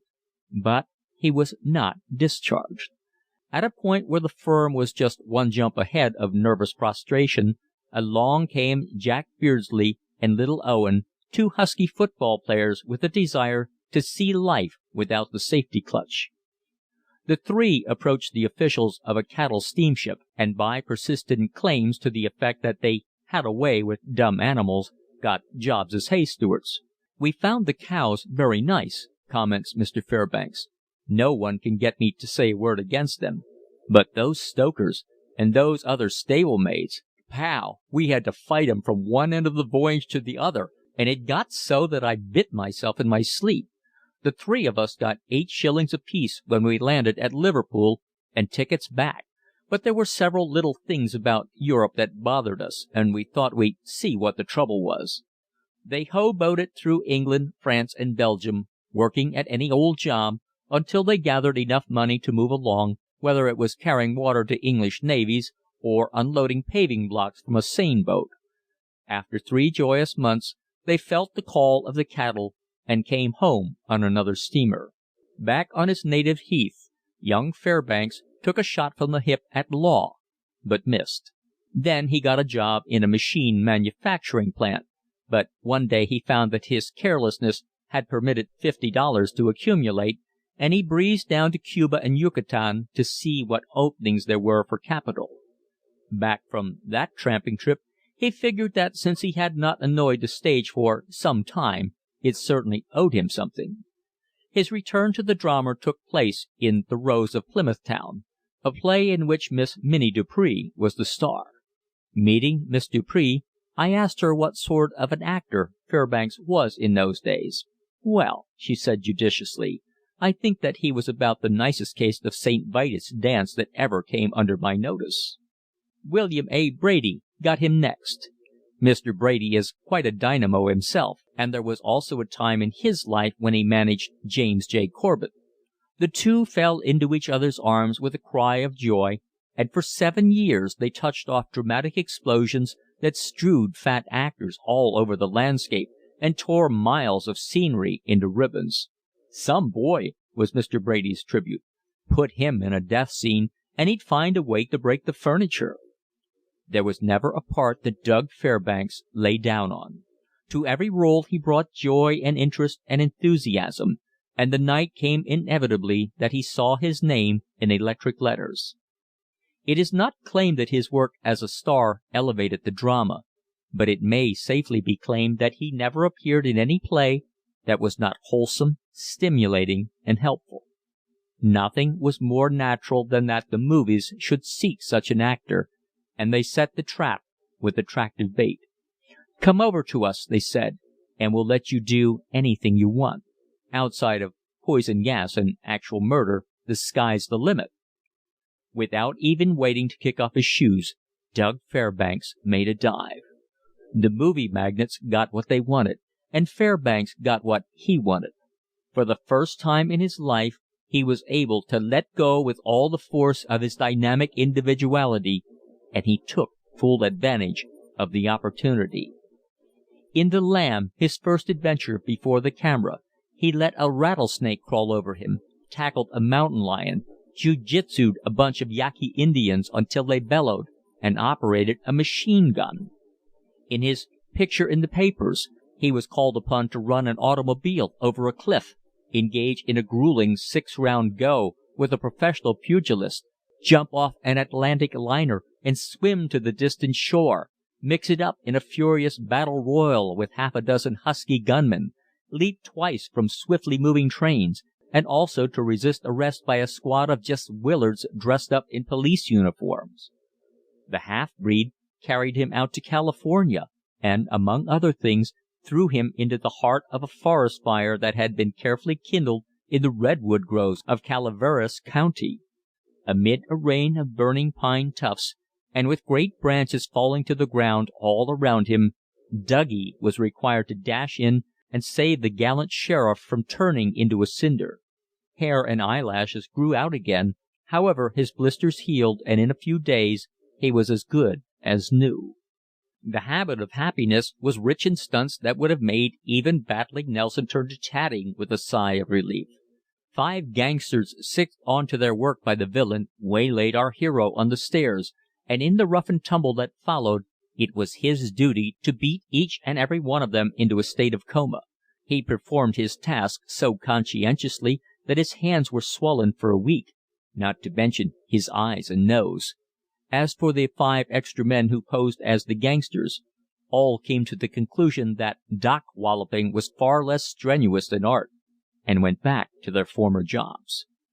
The Good Bad Man was a Western picture that contained a thrill to every foot of film. Our hero galloped over mountains, jumping from crag to crag, held up an express train single-handed in order to capture the conductor's ticket punch, grappled with gigantic desperadoes every few minutes, shot up a saloon, and was dragged around for quite a while at the end of a lynching party's rope. Reggie mixes in was one joyous round of assault and battery from beginning to end. Happening to fall in love with a dancer in a Bowery cabaret, Reggie puts family and fortune behind him and takes a job as bouncer so as to be near his lady-love. Aside from his regular duties, he is required to work overtime on account of the hatred of a gang leader who also loves the girl. 5 scoundrels jump Reggie, and after manhandling him 4, he drops from a second-story window to the neck of the 5th and chokes him with hands and legs, after which he carries the senseless wretch down the street and gaily flicks him, as it were, through a window at the villain's feet. As a tasty little finish, Reggie and his rival lock themselves in an empty room and engage in a contest governed by packing-house rules. 3 days after the combat, by the way, the company heads were pleased to announce that both men were out of danger, unless blood poisoning set in. The Mystery of the Leaping Fish was what is known as a water picture, and Doug, as a comedy detective, was compelled to make a human submarine of himself, not to mention several duels in the dark with Japanese thugs and opium smugglers. Another day of it, he grinned, and I'd have grown fins. Manhattan Madness was really nothing more than St. Vitus' dance set to ragtime. Our hero climbed up eaves pipes, plunged through trapdoors down into dungeons, jumped from the roof of a house into a tree, kicked his way in and out of secret closets, and engaged in hair-raising combats with desperate villains every few minutes. It is not only the case that Doug Fairbanks made good with the movie fans. What is more to the point, he made good with the bunch itself. In 9 cases out of 10, the legitimate star, going over into pictures, evades and avoids the rough stuff. To some humble hardy double is assigned the actual work of falling off the cliff, riding at full speed across granite hedges, taking a good hard punch in the nose, or plunging from the top of the burning building. Many an honest cow-puncher, taking his girl to the show with him to let her see what a daredevil he is, has died to death upon discovering that he was merely doubling for some cow-eyed hero who lacked the nerve to do the stunt himself. Doug Fairbanks is one of the few movie heroes who have never had a double. He asks no men to do that which he is afraid to do himself. No fall is too hard for him, no fight too furious, no ride too dangerous. There is not a single one of his pictures in which he hasn't taken a chance of breaking his neck or his bones. But as one bronco buster observed, he just licks his lips and asks for more. To be sure, few actors have brought such super-physical equipment to the strenuous work of the movies. Fairbanks, in addition to being blessed with a strong, lithe body, has developed it by expert devotion to every form of athletic sport. He swims well, is a crack boxer, a good polo player, a splendid wrestler, a skillful acrobat, a fast runner, and an absolutely fearless rider. There is never a picture during the progress of which he does not interpolate some sudden bit of business as the result of his quick wit and dynamic enthusiasm. In one play, for instance, he was supposed to enter a house at sight of his sweetheart beckoning to him from an upper window. As he passed up the steps, however, his roving eye caught sight of the porch railing, a window ledge, and a balcony, and in a flash he was scaling the facade of the house like any cat. In another play he was trapped on the roof of a country home. Suddenly Fairbanks, disregarding the plan of retreat indicated by the author, gave a wild leap into a nearby maple, managed to catch a bough, and proceeded to the ground in a series of convulsive falls that gave the director heart failure. During the half-breed picture, Some of the action took place about a fallen redwood that had its great roots fully 20 feet in the air. "Climb up on top of those roots, Doug," yelled the director. Instead of that, Douggie went up to a young sapling that grew at the base of the fallen tree. Bending it down to the ground as an archer bends his bow, he gave a sudden spring and let the tough birch catapult him to the highest root. "What do you want me to do now?" he grinned. "Come back the same way," grinned the director. Most legitimate actors, the valuation is their own, find the movies rather dull. Time hangs very heavily upon their hands. As one remarked to me in tones that were thick with a divine despair, "There's absolutely nothing for a chap to do. In lots of the God-forsaken holes they drag you to, there isn't even a hotel. No companionship, no diversion of any kind, and oftentimes no bathtubs." Douglas Fairbanks enters no such complaint. He draws upon the energy and interest that ought to be in every human being, and when entertainment is not in sight, he goes after it. When they were making the half-breed pictures in the Carquinez woods of Northern California, he was never seen around the camp except when actually needed by the cameraman. Upon his return from these absences, it was noticed that his hands were usually bleeding and his clothing stained and torn. "What in the name of mischief have you been doing now?" the director demanded on a day when Fairbanks' wardrobe was almost a total loss. "Trapping," chirped the star. Beating about the woods, Bret Harte in hand, he had managed to discover an old woodsman who still held to the ancient industries of his youth. The trapper's specialty was bobcats, and the bleeding hands and torn clothes came from Doug's earnest efforts to handle the varmints just as his venerable preceptor handled them. Out of the experience, at least, he brought an intimate knowledge of field, forest, and stream, for over the fire and in their walk he had pumped the old man dry. In the same way he made the good bad man hand him over everything of value that frontier life contained. The picture was taken out in the Mojave Desert. For the making of it, the director had scoured the West for riders and ropers and cowboys of the old school.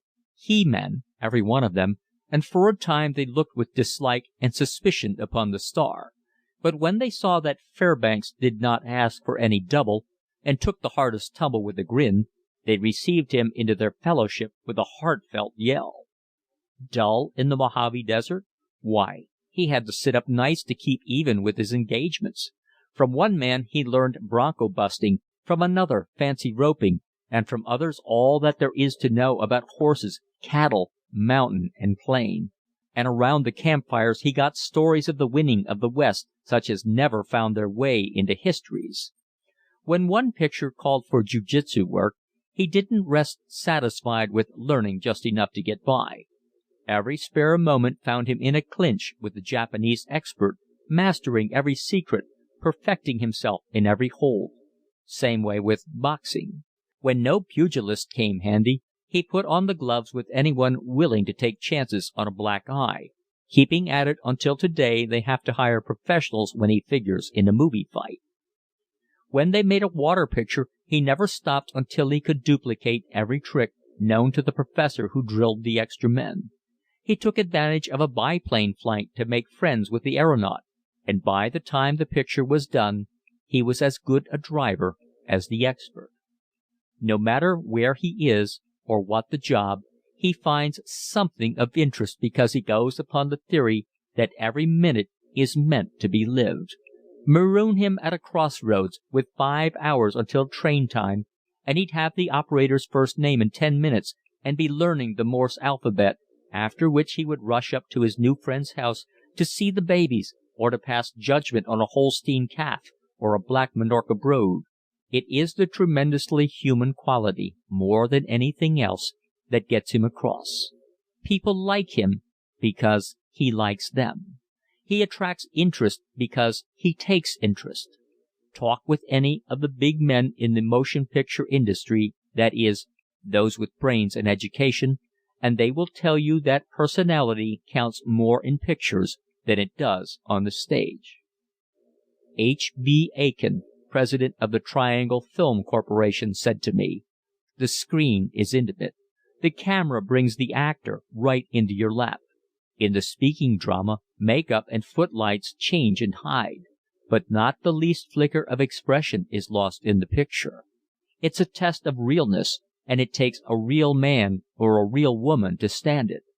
Art isn't the thing at all, nor do looks count for half as much as people suppose.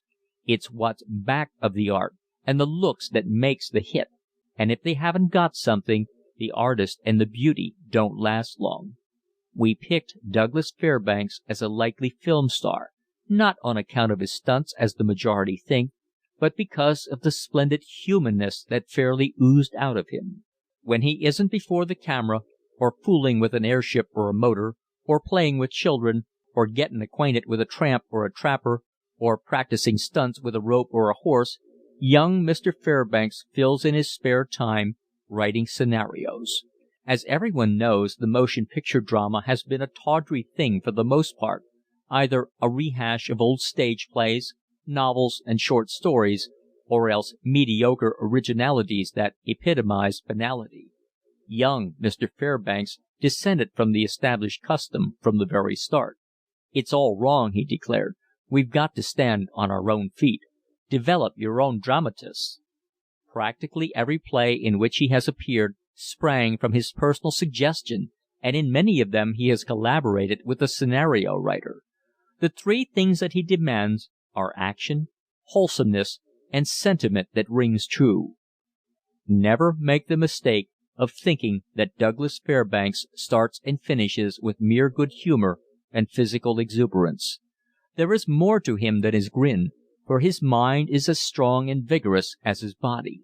He reads and thinks, and behind his smile is a quick and eager sympathy that takes account of the sadnesses of life as well as its promises. The habit of happiness was very much his own idea, and in it he took occasion to show a midnight bread line, the misery of the slums, and various forms of social injustice. It isn't that he thinks himself called to uplift and reform, but, as he expresses it, every little bit helps. In the last talk I had with him, he was enthusiastic over the future of the movies as a world force. He speaks in ideas rather than words, for when he feels that he has indicated the thought, he never troubles to finish the particular sentence. Pictures are like music, he declared. They speak a universal language. Great industry, just in its infancy. Before long, films will pass from one country to another.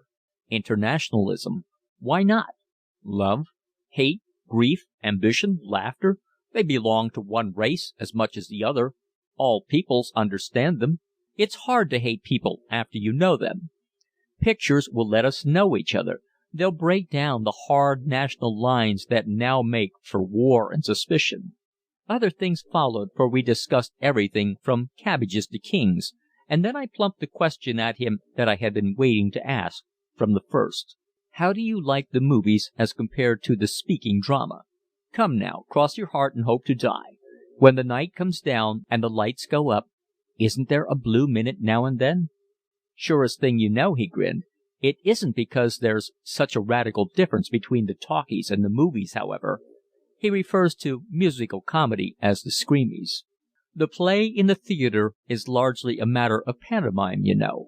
Dialogue is employed to advance the actual plot, only when it is impossible or impractical to do it with dumb show. And when I think of some of the lines I've been called upon to spout, I can't say that I regret the movie's lack of dialogue. What does hurt, though, he admitted, is the absence of response. I don't mean applause, but the something that comes up over the footlights to you from the audience. The big something that tells you instantly whether you have hit it or missed, whether you are ringing true or false. You don't get that in pictures. Your audience is the director, and you know that it will be weeks or months before your work is going to get its test. But in everything else, the movie has the talkie skinned a mile. Instead of mouthing somebody else's words, you are doing the thing yourself. There's action and life. One day you are in the forest, the next in the desert, the next on the sea. Nonsense, I exclaimed. I understand that it's all done in a studio. I had that idea myself, he laughed, but no more. When I was in the talkies, I used to hear a lot about realism. Father must wash in a real basin with real water and real soap. There had to be 2 hens at least in every barnyard scene, and when Lottie came home from the cruel city she had to have a real baby in her arms. Lordy, I never knew what realism was until I struck the movies. They've gone crazy over it. The Half-Breed, you know, was adapted from one of Bret Harte's stories, and nothing would do the director but a trip up to the Carquinez Woods in Northern California. A forest fire figured in one of the scenes, but I never thought much about it until I saw them bringing up some chemical engines, hose reels, and 5 or 6 fire brigades. "What's the idea?" I asked. "To keep the flames from spreading," they told me. And let me tell you, it was some fire. After I got out of it, I felt like a shave from a Mexican barber. "What effect is the movie going to have on the speaking drama?" was my next question. "Look at the effect it's had already," he said.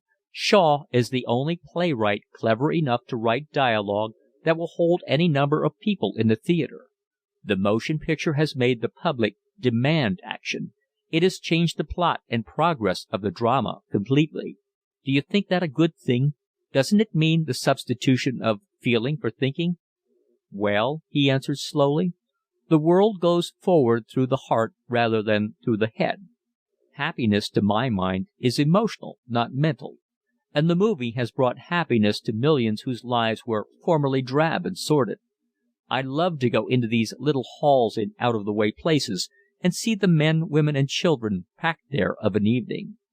Theatrical companies never reached the villages, and the men had no place but the saloon, the women no place but the kitchen or the front porch. The camera has brought the world to their doors, and life is richer and happier and better for it. Take him as he stands, and Douglas Fairbanks comes close to being the real thing. Men like him as well as women, and best proof of all, the kids adore him. On a recent visit to Denver, his old hometown, youngsters followed him in droves, clamoring for a chance to feel his muscle. The mayor, no less, had him address a public meeting, the feature of which, by the way, was this piped inquiry from the gallery: "Say, Doug, can youse whip William Farnham?" And let no one quarrel with this popularity.